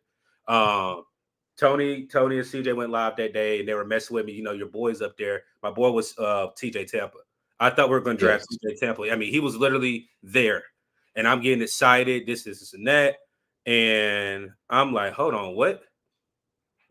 Like, I mean, like. I didn't even know what to say. I'm like, we chose him out of TJ Tampa. And again, like for me, TJ Tampa was gone at this point. TJ Tampa was gone right here? Yeah, he was gone. Okay, so my bad. Okay. So what I will say is I still was upset because we could have got TJ Tampa. But I think the Panthers fell in love with his Senior Bowl film. Quan just went live and showed it, and his Senior Bowl film was definitely great film. But one thing that we laugh about rock hands. He had rock hands. You had 9 PBUs, and if you see most of his PBUs, they were clear picks that he should have been able to pick off. I think one thing that he does, he won't be an outside corner. He'll be definitely a nickel corner. I think he will be the replacement for Troy Hill. For me, like I said, I'm not going to be too upset, but I definitely thought we could have got TJ Tampa. I know Cam Hart was still in this area as well, even though he may have been drafted above or behind. But almost, I think also wasn't Nehemiah Pritchett. Wasn't he drafted this round too? Because I know that's Tony's guy from Auburn. But like I said, for me, it's just like I said. I mean, it is what it is. Like I said, he's a Panther now. I'm definitely trying to see the positives out of him. But this particular position right here, I was very questioning it whenever we possibly could have got a corner that fell from a early day 2 pick to a day 3 pick where we just chose somebody that can be a nickel corner and we know we need corner depth. But I will say that still does leave the option of Stephon Gilmore being a Panther. Who knows? Yeah. Real quick, real fast, because I just think this is important for people that are listening. Evero just doesn't he's like, just give me anybody. Like in 2020, they drafted their first corner at 104. 2021, first corner at 130. 2022, 115. 2023, 145. Like he never drafts corners early. He's just like, give me whoever and I'll make them work. So the expectation for me wasn't that they were going to draft a corner only because of that until the run on corners started happening. And I was like, oh, I probably should get one of these guys. But yeah, I just want to give you that background information. Appreciate it. All right, Ricky. So for me, Chau Smith-Wade, and I hear everyone saying like he's going to be nickel. I think I'll put back a little bit on that because he played the boundary about 97% of Yes. snaps at Washington State. Facts. He's not a natural nickel. I think that his size lends everyone to believe that that's where he'll be deployed, and it may very well end up being where they feel safest with him. But that's kind of why I have the trepidation that I have with this selection. When I was looking at the board, there were guys like Kalen Carson out of Wake Forest that we also had our local visit with. DJ James out of Auburn was also on the board. And then if you were to look at two other positions, Christian Boyd, the defensive tackle out of Northern Iowa, he was there and we visited with him. So when you look at selecting the next guy, and you guys will talk about that, Christian Boyd was a guy that maybe had more value there and that I know that we liked. But then Mo Kamara is the guy that stood out for me at this place that we just passed over. Yeah, and not selecting, not selecting any kind of edge player in this draft. So that's where my curiosity began with this. But as far as Chau Smith-Wade, man, I mean, look, he's a tough guy. He's a team leader. He's very willing in run support. He's not overly effective because of his diminutive frame, but he will go out there and get it. I do worry about the fact that they said they wanted these ball hawks and they want to put an emphasis on taking the ball away on defense. I didn't think that we got a lot of guys that had that production. And I wish that we had seen a little bit more results from some of these guys, as opposed to a lot of these being projection-based picks. I'm going to trust the defensive staff. I don't think that Chau gets a huge role initially. It also just feels a little bit like a logjam there with Jamie Robinson, Troy Hill, Chau Smith-Wade, Deshaun Jameson. I just worry about what happens. They must have a ton of faith, man. And what this really told me, they got a lot of faith in Dane Jackson and in DiCaprio Bootle. They really like those two players, because there is no way that they walked out of this draft without getting any kind of boundary corners if they didn't feel really good about those two guys. Hey, Ricky, when you say that, I'm actually glad you brought that up, because I want to say, was it Evero's presser or it was Dan's presser when they said that they've both been in contact with each other since he got drafted. And for me, that's like, hey, if I'm not mistaken, Dan Jackson was going to get drafted to the Rams. Am I saying that right? Whenever Evero's their DC. Dane Jackson? You're talking about the guy that we signed at the agency? Yeah, no, I'm saying I know we just signed him, but I think the Rams are going to draft him whenever Dan was a rookie, if I'm not mistaken. That's how him and Evero has changed numbers and been in contact with each other ever since he was been in the league. I think I'm correct on that. Oh, and, I hadn't heard that one. I know that he's got the history with Dan Morgan because they drafted him in Buffalo. Yeah, but I didn't know that he had history with Evero as well. I had not seen that. Yeah, he actually said it. I want to say he said it that he's had his number ever since he's been in the league. And for me, they mentioned that. Yeah. Okay. So where I think that I do agree with you on that, because they have to be high on it, but Dan Morgan had to be high on him because he was at Buffalo. But it also made sense that with Evero, and I'm gonna give Alex his credit right there, because if Evero wasn't high on a corner, it's a reason why they believe Dan Jackson possibly can be that number 2. And the good thing about it is him coming out, they said that he was option number 3, but they also think if he went to the right team, the right scheme, he can be a great number 2 guy, not a number 1 guy. Well, Evero runs a lot of zone schemes or zone coverages on the back end, and that's where Dane Jackson can excel way more than in man press coverage. But for me, again, man, I just go back to DiCaprio Bootle, though, because if you're looking at J.C. Horn, he has not stayed healthy for a single season. So if you have Dane Jackson that has to slide over and take over that cornerback 1 position, you're not putting Troy Hill, you're not putting Chau Smith-Wade, you're not putting Deshaun Jameson out there at cornerback 2 on the other boundary. It is going to be DiCaprio Bootle. So for the fact that they did not solidify that specific alignment of that position tells me that they really like Bootle, man. Yeah. And to cap off everything, to cap off everything that everybody is saying, in any defensive scheme, the best scheme to hide your corners and to protect your corners is the cover 2 zone. Because when you got safeties over the top, covering a quarter of the field. So maybe I don't know. Back to what Alice was saying earlier, as far as Evero not putting the premium on cornerbacks, maybe that's the reason why, because he runs a lot of cover 2 zone. And last year, the only time that we really got in trouble was when we tried to bring a safety down in the box, and now we was in cover 3 single high. And every time we got hit over the top. But when we stayed in that cover 2, the 2 high shell, we kept everything in front of us and we didn't allow anything over the top or behind us. But in that defensive scheme, that's the best way to protect a corner is in that cover 2. And fellas, I'm gonna have to do what Dave and Rashad did earlier. I'm gonna have to skate on out. I appreciate very much having me here tonight, man. This is a ton of fun. Hey, anytime you guys do it again, man, holler at me. Appreciate you, Ricky. Shout out to you, man. Man. Thank you for coming, man. here, man. Thank you, guys. Be safe. Clay, I think you was next, Clay. Yeah. Yeah, a pick that I still kind of question a little bit. I mean, again, it's just like what Ricky said. I mean, he kind of took words right out of my mouth, but I will say the kid does have some versatility. He can play in both man zone coverage. He's got great vision. Spacing when he's in zone is good. I mean, he excels in press coverage. He uses his footwork, great lateral movement, great hips, twitch. He's got a great twitch movement which gives him a lot of advantage. I think that one thing is that his high pad level can sometimes cause him some issues in off coverage. He does lack that ideal size when it comes to NFL corners. And it appears mainly in the run game. He's not scared in the run game, but his size hurts him at all. He's not scared at all. No. So he's quick to identify the runs, the screens. He comes downhill, great aggressiveness, quickness. He beats the blocks in space. He does a great job of getting the ball carrier on the ground.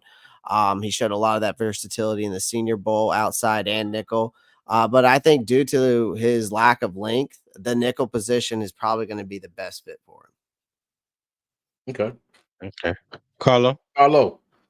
Yeah, I would say this is another one I didn't know much about until I did some research on it. I would say that his tackling reminds me of Dante Jackson, and I hope that doesn't give anybody PTSD. But Dante Jackson was a pretty solid tackler towards the end of his Panther career, right? And so if I'm thinking about what I saw on film, he's a great tackler. He does not have the speed of a Dante Jackson, but I think I can't remember who said it. It might have been Ricky, but most of his time was spent as being an outside corner, right? He learned slot 3 days before going, or 3 days while he was Senior at Bowl. Right. And so and he did well there. So I think there's an opportunity for him to do that if given the opportunity. But even through his interview, he mentioned now how he enjoys doing outside, how he feels as though, like, I don't want to be put in a box. I am a corner through and through. And I think I like that attitude about him. And so I can see him being a really good, hate to say it, but Swiss Army knife in terms of using him in the nickel or using him on the outside. So, I mean, at pick 157, it can get really tricky. I know we talked about DJ James being there and Kalen Carson and all those different players. But like I said in the beginning, we do not know what their boards look like. And we've seen, Israel Evero make lemonade out of beef stew. So I'm curious to see what he's going to do with Chau. That's a new one. Right. Lemonade I never heard it. CD, go ahead, man. Got him in. I think everybody kind of hit it home with this. I was in the same bucket. It felt like, hey, we got to get a cornerback. This is the cornerback that's taken off the board. One of the things when we start getting into these like day 3 picks is we got to hit on some of them. Don't have to hit on everyone, but we really need some of these guys to step up, as everyone has been saying, because when you look at the first group of picks, like maybe, really the first 4 outside of linebacker there with Wallace, like those guys potentially could be competing for starting reps. But you look at kind of the rest of what we have or what we got on the defensive side of the ball, and it's like, rotational piece, special teams contributor, but we need guys that can step up and play. But I think everyone's pretty much, hit it home that seems like Dan, Ujero, that they've like are bought in on what they have at the cornerback position. And I know a lot of the chat's blowing up about Stephon Gilmore. I think that also could be, in the back of their pocket. But yeah, just gonna have to sit back and wait. It was funny too. I was thinking he was undersized just from reading, and then a lot of people were bringing up good point that he's like similar size to Dante Jackson, and so I think just seeing what he's gonna do, whether he does move inside, play a little more nickel or not. But hey, we'll see how it plays out. Oh yeah, good. Right, facts. You got anything you want to say on Chau Smith-Wade? Probably said that wrong again. Nah. Okay. Go ahead, man. All right. Let's go ahead and keep moving here. Okay, Jaden Crumedy. All right, round 6, pick 200. 2023 stats: 35 total tackles, 2.5 sacks, 3.5 tackles for loss. Okay, CD, we're gonna start back with you again, man. Give us your thoughts on Mr. Crumedy here. All right. So I was reading up a little bit on him today too, and just listening to others talk about him.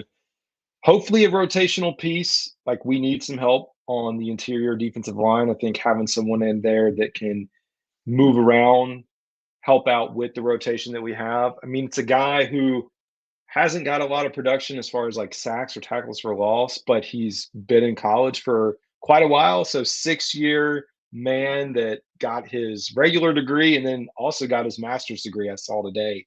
So I'm, with once I get into like, and I say it on my show, like once we get into like 6th and 7th round picks, it's more or less me like, hey, let's see what these guys can do.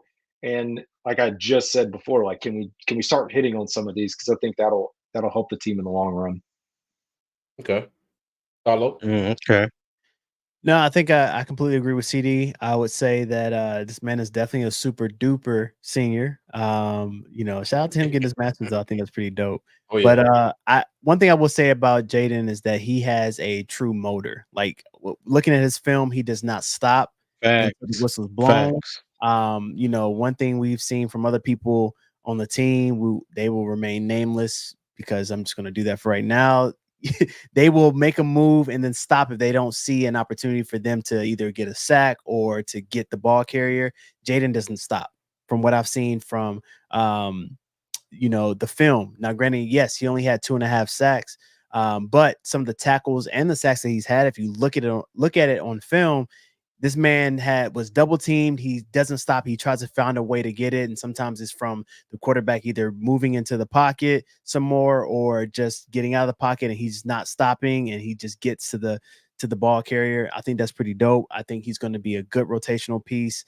And I'm curious to see what the staff will be able to do in terms of coaching him up. So, I mean, for pick 200, we'll see what happens. This is a wait and see. I mean, this whole draft is a wait and see, if we're being honest. It is. Hey, I just want to say real quick to your point, Carlo, about him and his bull rush. There's a clip of him at the Senior Bowl completely manhandling one of our undrafted free agents at center. And I just feel like if he can get some he can get some moves in releasing, from being engaged with the offensive lineman, we might have something. And real quick, Mr. Hunky Dory, thank you for the $2 super chat. He said Crumedy is not a sacker, but is a pocket disruptor.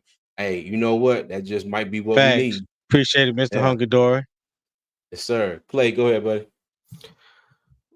Yeah, I mean, for me, Jaden Crumedy was I was okay with it. Well, I wasn't mad about it. It wasn't like I was just like pissed off about it, but I wasn't like astounded about it, right?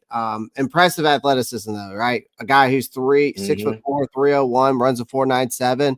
I mean, that's athletic off the charts for a guy that size. So nice burst off the ball. Go watch his 10-yard split. It's 1.69 seconds. Regarding his play style, real quick, again, physical, high motor player, takes on blocks with good leverage, great spin. He actually has a decent spin move if you watch his game film when he gets off blocks. So decent quickness for a pass rusher his size. I mean, I think he also has to get able to catch guards off balance as a penetrator on the inline. But there are some areas that he could improve. He often plays with his hands down by his waist. That allows offensive linemen to get to his chest. He has a narrow base when taking on blocks, which he can lead to struggle against down blocks and double teams and stuff like that. Below average length can be a little bit of a disadvantage as an offensive lineman with good hands can place and keep him with the spinning on the inside. But a valuable backup rotational 3 technique type of guy, I think, for right now in the NFL. Okay, bet. Juan? I mean, I'll say this, man. I had to do my homework on this guy as well, but looking at the tape, like y'all said, man, he got a crazy motor. That's one thing about this guy. He has a crazy motor. I mean, he absolutely humiliated guys on his tape. Just looking at the disruptiveness that he comes with. I mean, he's like a cannon, man. He shoots out the cannon. I saw him coming off the edge, making a play. Saw him coming inside. So I mean, he looks like he has that versatility that Canales speak of so highly. So I like this pick for this value.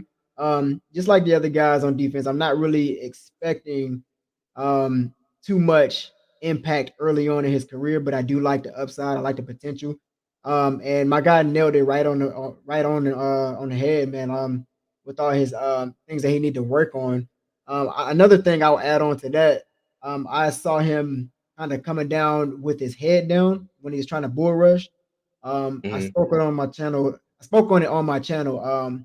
That's not going to work against like top tier interior offensive linemen. So he's going to have to work on that coming into the NFL. But I do like the potential for this pick.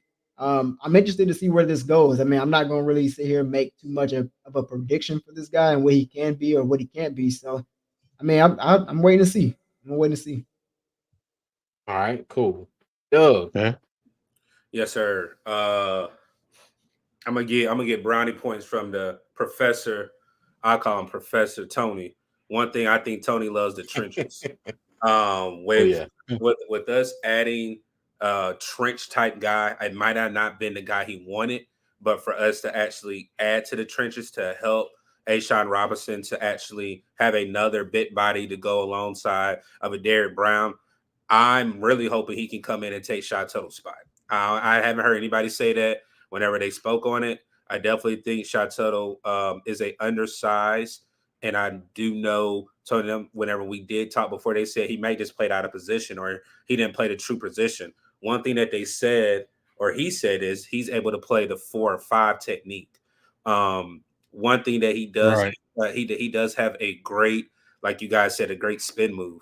But for me, I think he can take on a double team. Sometimes he doesn't get off of it, but he can take a double team. And I think that goes great with it when you can't double team Derrick Brown. You can't double team Jadeveon Clowney. So one thing he needs to do is definitely, be at the hip beside A'Shawn Robinson and Derrick Brown, figure out more tools in that toolbox that he can utilize to help this line go from good to great.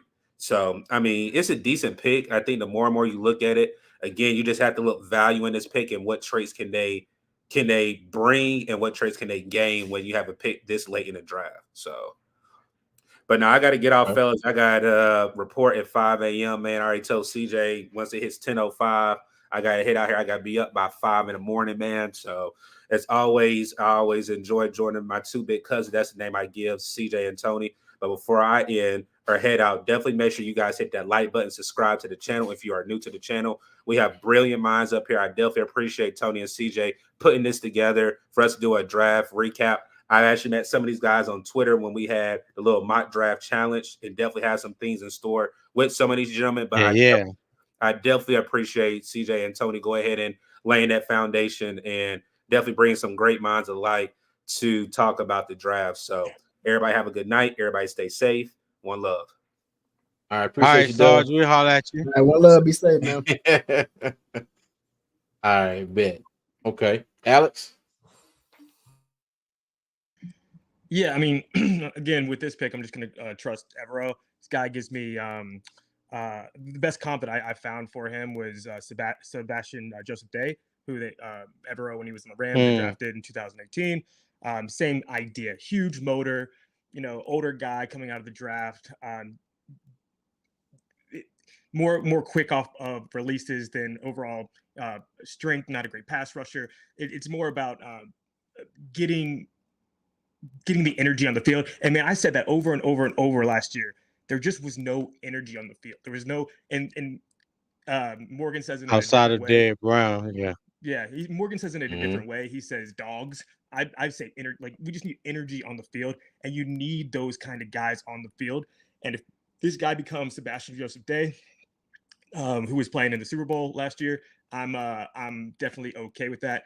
I think he's going to be a more rotational guy, but it seems like it fits what Evero usually has on his team or likes to have on his team.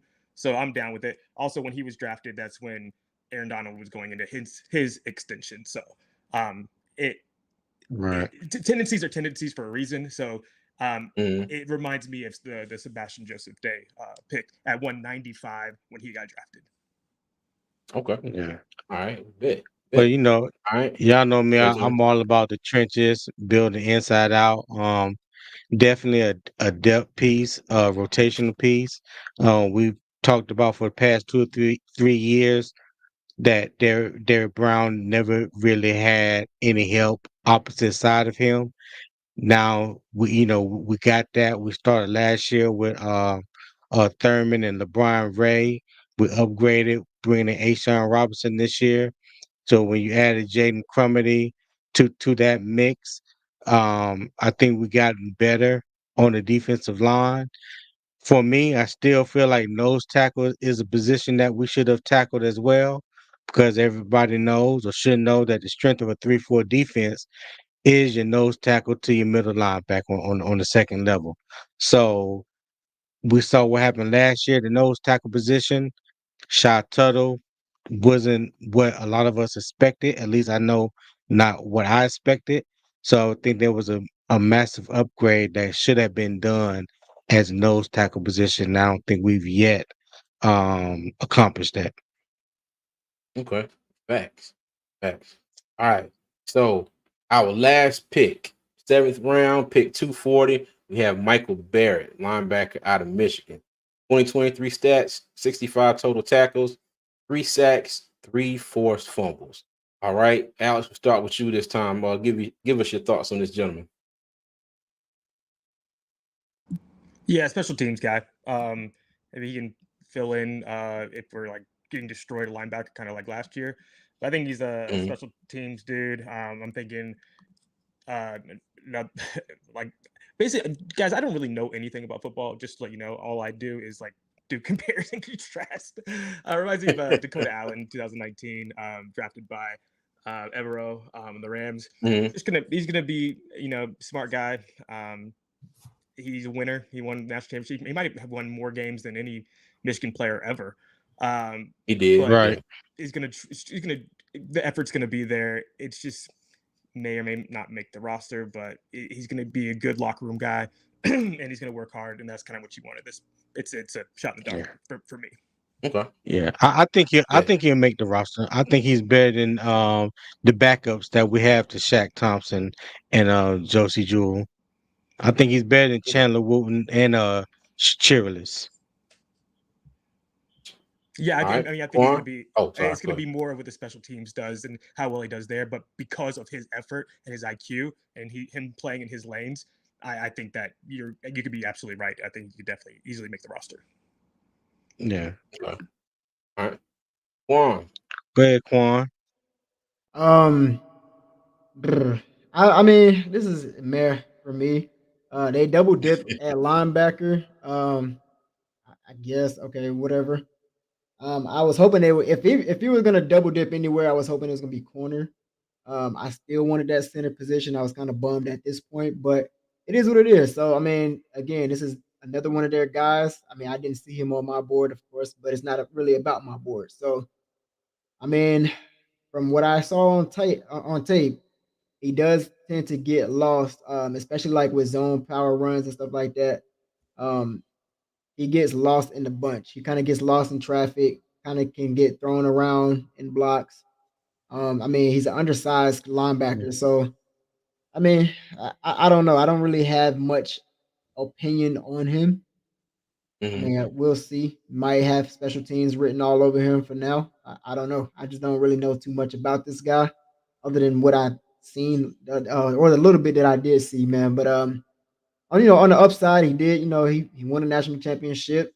He plays with a high motor. He definitely plays with a high motor. When he does get in position to make a good tackle. He can definitely secure a tackle. So that's another upside of him. So overall, man, Right. he's just another guy. I mean, whatever, man. We'll see. Gotcha. All right. Go ahead, Clay. Michael Barrett. Welcome to the special teams. He's got speed. He's got moves. He's got physicals. I mean, he's got great open field tackles, but he's a special teams guy at the end of the day. I will say when I watch his tape, he is very good in man coverage against tight ends. And he's effective when playing underneath in zones. But the biggest issues for him is that he struggles against the run.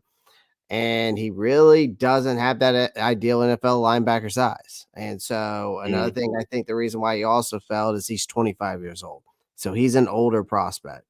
So I think if you're looking for a linebacker that's going to contribute in special teams and fill out the depth chart, well, Michael Barrett's your guy. Okay. Carlo. Yeah, I would say I was definitely going to do the same thing. Clay, I was going to say special teamer for sure. One thing I will say about Michael, he's a thumper now. Like he can definitely hit. One thing that Harbaugh showed when they were in Michigan, he had a cracked helmet that he gave him as a trophy, which I thought that was pretty cool. Cool. Yeah. But I mean, at the end of the day, special teams, and it's okay. Like it's a lot of players in the NFL who make a career out of being on special teams. We have a assistant special teams coach who made his career 7 years in the league as a special teams person. So there is a need, and it's an important piece of winning games, right? And so I think that could be where he is. I think that he could potentially do something like a Sam Franklin, where sometimes if someone gets injured, he may come in and play a few plays at linebacker. But I mean, at pick 240, I think you're just kind of rolling the dice and seeing what you can get out of that. And so we'll see what happens. I hope that he does make the team. I do agree with you, Tony, that there may be some few people that he could play better than that are on our team right now. But we'll see. Like who knows what's going to happen during training camp. We can always say all these things and have these predictions, but you gotta go out there and show it. You gotta go out there and show it. So we'll see what happens. Special teams, special plays, special players. What's up, brother? There you go. CD. Yeah, I actually like this pick and did not know anything about him beforehand. And then I turned on the film and I was impressed because first thing you see from him is him taking a fake punt and running, which that's fine. But then you watch a few more highlights and he's returning kicks. Like, no, he's not the back man. He's kind of an up back. This dude can move. And I always like to, I just did a video on it. I was like, how many people can you imagine throwing a Luke Kuechly back there or whatever linebacker actually being able to return a kick and look fluid like a back? So I think he's going to be sneaky. Like, I think the size is going to be the hardest thing. But for me, I wouldn't be surprised if there was a scheme or a package where they get him off ball and find a way to use him, because I like what I've seen, the toughness that people talked about. They said in the game where he broke his face mask, he hurt his shoulder and had an AC sprain, didn't come out of the game. It's like, this dude is tough, and it may be likely special teams from the start, but just having that solid guy out there, like, I'm pulling for him. Like, every year there's the one guy you kind of latch on to, and I know he's not undrafted, but the guys that you're like, oh man, I can really get behind this guy, and I just want to see what he can do. So I'm excited about it. Okay. All right, bet. Yeah. I'm kind of high on Michael Barrett. I think it was a good value pick for round 7 pick 240. A guy that he kind of reminds me of is when Malcolm Rodriguez came out of Oklahoma State a couple years ago to the Lions. I was really high on him.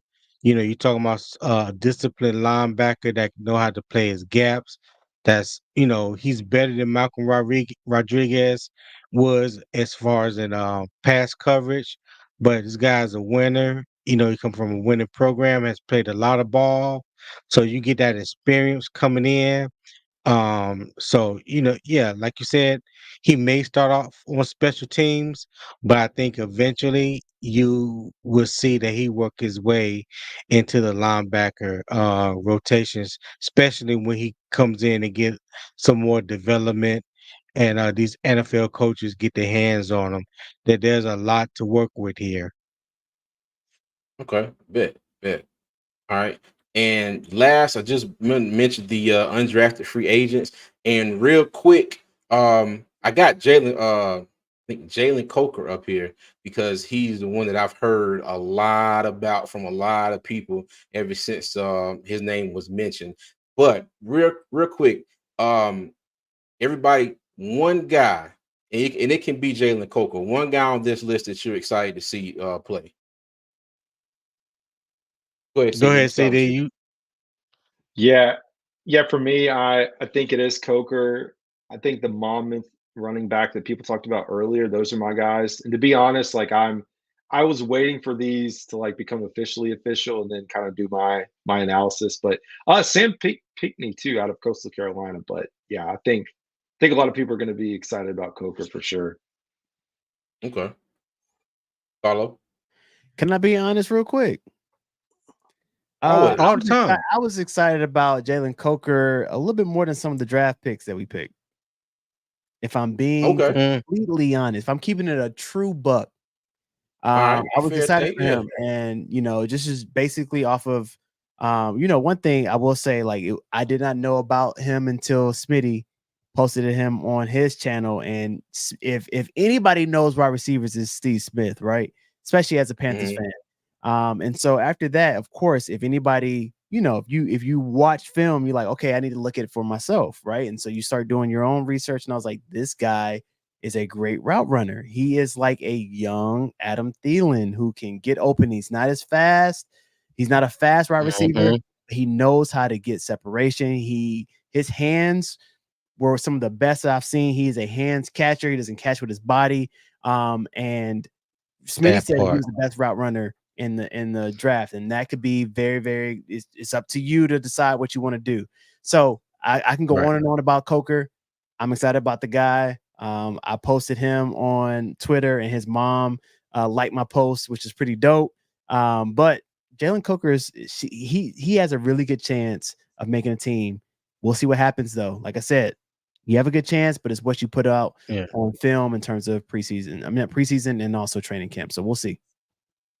Hold on 1 second before you go, Clay. There was another wide receiver that CJ and I talked about a month or so ago, right along with Jalen Coker, and that was Hayden Hatton out of Idaho State. Now, I know a lot of people haven't mentioned him. I haven't really seen anybody mention him. But when you go back and watch the tape and watch how he dominated the conference that he was in, he has very good hands. Just like Jalen Coker, great route runner, big body. But Hayden Hatton, I don't know if he signed with somebody undrafted. I'm pretty sure he did. The Rams probably got him. I was hoping we can get. Yeah, I was hoping we can get both of them, but I just want to throw that out there. Hayden Hatton, when he was the other wide receiver with Jalen Coker, that a lot of people felt like could sneak into the draft. And Tony, the other thing too, a lot of people do say, Tony, real quick. A lot of people say, "Oh, well, he was in FCS. He hasn't played anybody in the third." But it's like what somebody said. I think what was it? I can't remember who said it, but it's like y'all say I don't play nobody, but I make them look like that I don't play anybody, and that's what it was. Like he was the best person on the team, best person on the field. He made the corners that he played look like nobody, and so we'll see what happens. That's the one thing I always say about drafting people from lower level, from the FCS division to NAIA. Did you dominate not the competition? Not just was you good, because that's not going to be good enough to reach the NFL. Did you dominate? And when I went back and watched some highlights from Hayden Hatton and from Jalen Coker, they dominated the competition that was across from them every single game, and they have the stats to prove it. So to me, that translates to the NFL. I just hope that Jalen Coker don't turn out to be another Derek Wright. Because we said the same thing about Derek Wright. We had him on the practice squad a couple years. He got called up, but never really saw action. But he always showed out in the preseason and during training camp. You know what I mean? So, but I'm high. I'm high on those two guys. And while I'm at it, my sleeper would be Willie Drew. I'm gonna go HBCU. Fact. Go ahead, Clay. Go ahead, Clay. I mean, I'm a Coastal alum, so I would say Sam Pinkney. I could go all day about Sam Pinkney, but I'm actually gonna say Willie Drew is actually my favorite on this list. The reason why is the guy with a 4.4 speed who has 11 interceptions in over 11 seasons. He had 23 pass breakups when I watched his game film. He had 77 tackles, 4.5 tackles for a loss over the same period. The quickness. He's good at keeping up with athletic receivers when I watch his tape. The problem is he struggles with the bigger, stronger pass catchers. But other than that, his tape looks good. And of course, I'm all about adding to the corner room because the NFL is a pass catching league. So right. Give me more corners. All right. Alex? Go ahead, Alex. Oh yeah, it's Harrison Mevis, like the thicker kicker, man. I'm so excited. You talk about drinking some beers with a guy. That's the guy. Oh my god! I talked about this yesterday. I talked about this all last year. Nobody's having fun out there. We need a Gardner Minshew on this team. We need these guys to start having fun. We need guys like this on the roster where it's you're not playing for your job every single time. You are, but like you have some fun, get some touchdowns. Like, and you saw it on the defense. I mean, the defense with Luvu, and that's when we miss the most about Luvu is just that energy, the like we love what we do kind of thing. And the offense last year just looked like I talk about it all the time is the Panero after he misses that kick and he goes the shrug. Like you don't care, man. Yeah. Let's like each other. I mean, let's. I told you I couldn't make it that far. Do what? I told you I couldn't make it that far. Yeah, it's just kind of like you don't look upset at all. It's like a shrug. It's like we lost again. Okay. Yeah. I'll go back. No, I know he didn't say nothing, but I'm just saying that's what his facial expression said to me. I couldn't make it that far. I told you. It was so annoying. So I want somebody like this on the team. Like I want those guys, the fun guys. Yeah. Right, but for real, Stoker, honestly, who you got? Who you got, CJ? Who you got? Who's your favorite person off this list? Yeah. I'm gonna go with Coker. I'm gonna go with the favorite pick. I'm excited to see what he does in minicamp and the opportunity that he may get to shine because one thing that we've all been begging for is to put more talent around Bryce. And I don't give a damn whether it's first round, second round, undrafted. If the man can come in and help us make a difference, I say we get him on the team and get him a spot. So you never know. As we learned last year, injuries will always be lurking this ugly head around. You never know. God forbid, I hope nobody goes down. But, I don't think we can ever say that we've had a season where, everybody stayed healthy the entire season. So you never know where this man may fall in and where he may have a spot at. So he can contribute. So, yeah, that would be mine. Facts. All right, y'all. So before we get out of here, I have one question that I want to throw to the panel. And you see it talked about a lot around YouTube and Twitter and things like that. And I'm just going to ask you guys, and you guys tell me what you guys think. I'm going to keep mine to myself. But there's information out there that undrafted free agent quarterback Jack Plummer is going to take Bryce Young starting position. He's going to be the Jake Delhomme of the Carolina Panthers, and this guy's going to come in, give Bryce competition, and unsee him. Now, before anybody answers, I want to say this about Jack Plummer. Jack Plummer played at 3 schools in 5 years. He started off at Purdue 3 years, then went to Cal, and then Louisville. All right.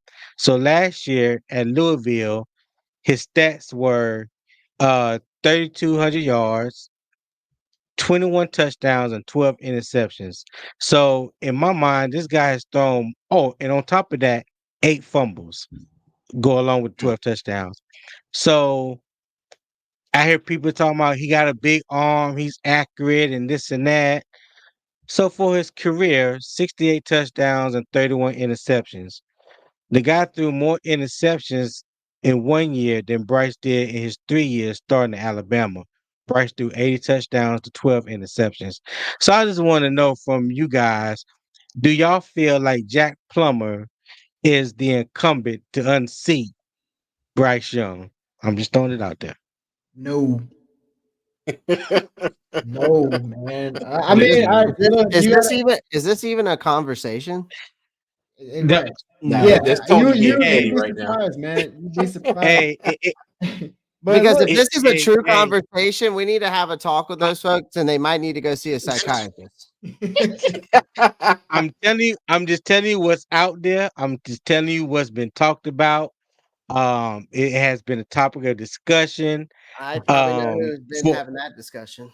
Right. For me, I refuse to get in it, but I feel like, you know what? Hey, other people may feel the same. So let me just throw the question out to the panel and you guys give y'all input. Tony, I don't know what you got going on with your Twix algorithm. I haven't seen that yet. I'm glad I haven't seen that yet. Because if I did, this is what I would say. Let's not cap about that. That's not flex for the ground. Yeah. CAP cap. CAP cap. All right. We don't all I'm gonna say, my final word to that is you can't fix stupid. That is a fact. That's a t-shirt. That part. Man, I'll go ahead and say this, man. Obviously, I mean, to break it down for those of you who need it to be broken down to you. Yeah, help them out, Quan. Help them out. Man, this is simply just depth piece. Obviously, you know what I'm saying, they want to have 3 quarterbacks on their roster.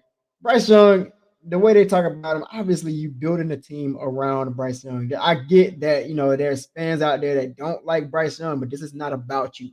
You know what I mean? So they're bringing in Plummer. He's obviously going to be QB3. You know what I mean? If he does make it past training camp, you know what I'm saying? So don't get your hopes up. I get it. You don't like Bryce, but guess what? He's going to be the starting quarterback this coming season.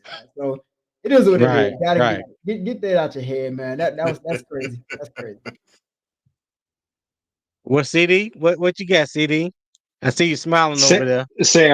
I just can't believe that would even come up. I have no comment beyond that. It has. It has. Lord, no, Yeah. I am not making this up. I am not making this up whatsoever. He's not. I can attest that I've synced it too. Okay, that's what a T at the end. I've synced it too. So it is out there. It is what it is, man. Hey, man. It is what it is, man. Hey, I see. I just want to throw that out there. Hey, appreciate it. Hey, everybody, this was a whole lot of fun. I appreciate everybody for pulling up to the panel. Okay. And before we get out of here, I want everybody to take time, let everybody know where you're at. Shout out your channel, your social media. CD, we go ahead and start with you. Hey, yes, just 2 growls, 1 roar. You can search it wherever you get your stuff. I'm on YouTube, all that fun stuff. So yeah. CD killing on Twix. Trying, man. Hey, that's what's up. Alex? Yeah, I co-host the Bo Body Show with Ricky, who was on earlier. Everybody I feel like knows Ricky, and nobody knows me, but I'm there too. So listen to that. We got you, man. Play. Yeah, guys, you can follow me on Twitter, TikTok, YouTube, all those. You can look at me up by my name as you see there, or the Robstar Report. It's all up there, or you can just look it up at Robstar_92_. That's where you can find me. And and I've also added all you guys' channels to the link on my channel so people for this live stream so they can go right to it. Facts. Appreciate that. Appreciate that. Carlo. Yes, sir. First off, I think I follow most of you all. I think Clay and Uncle Quan, I will follow you all right after this. So shout out to y'all, man. This was so dope, CJ and Tony. Thank y'all for doing this. So I started a podcast in January, so I'm fairly new, called the Pregame Podcast. We go live every Thursday at 7:30. This is your VIP pass to the fusion of sports and pop culture. So it's a lot different from a lot of other people. We don't just talk about Panthers. Yes, we're going to have our Panthers stuff. We talk about all sports, all football, basketball, whatever it may be, and then what's taking place in pop culture. So if you want to have a good time, like that, go up on us to the pregame. Appreciate you. Thanks. Like that. Hey, like show me Uncle Quan.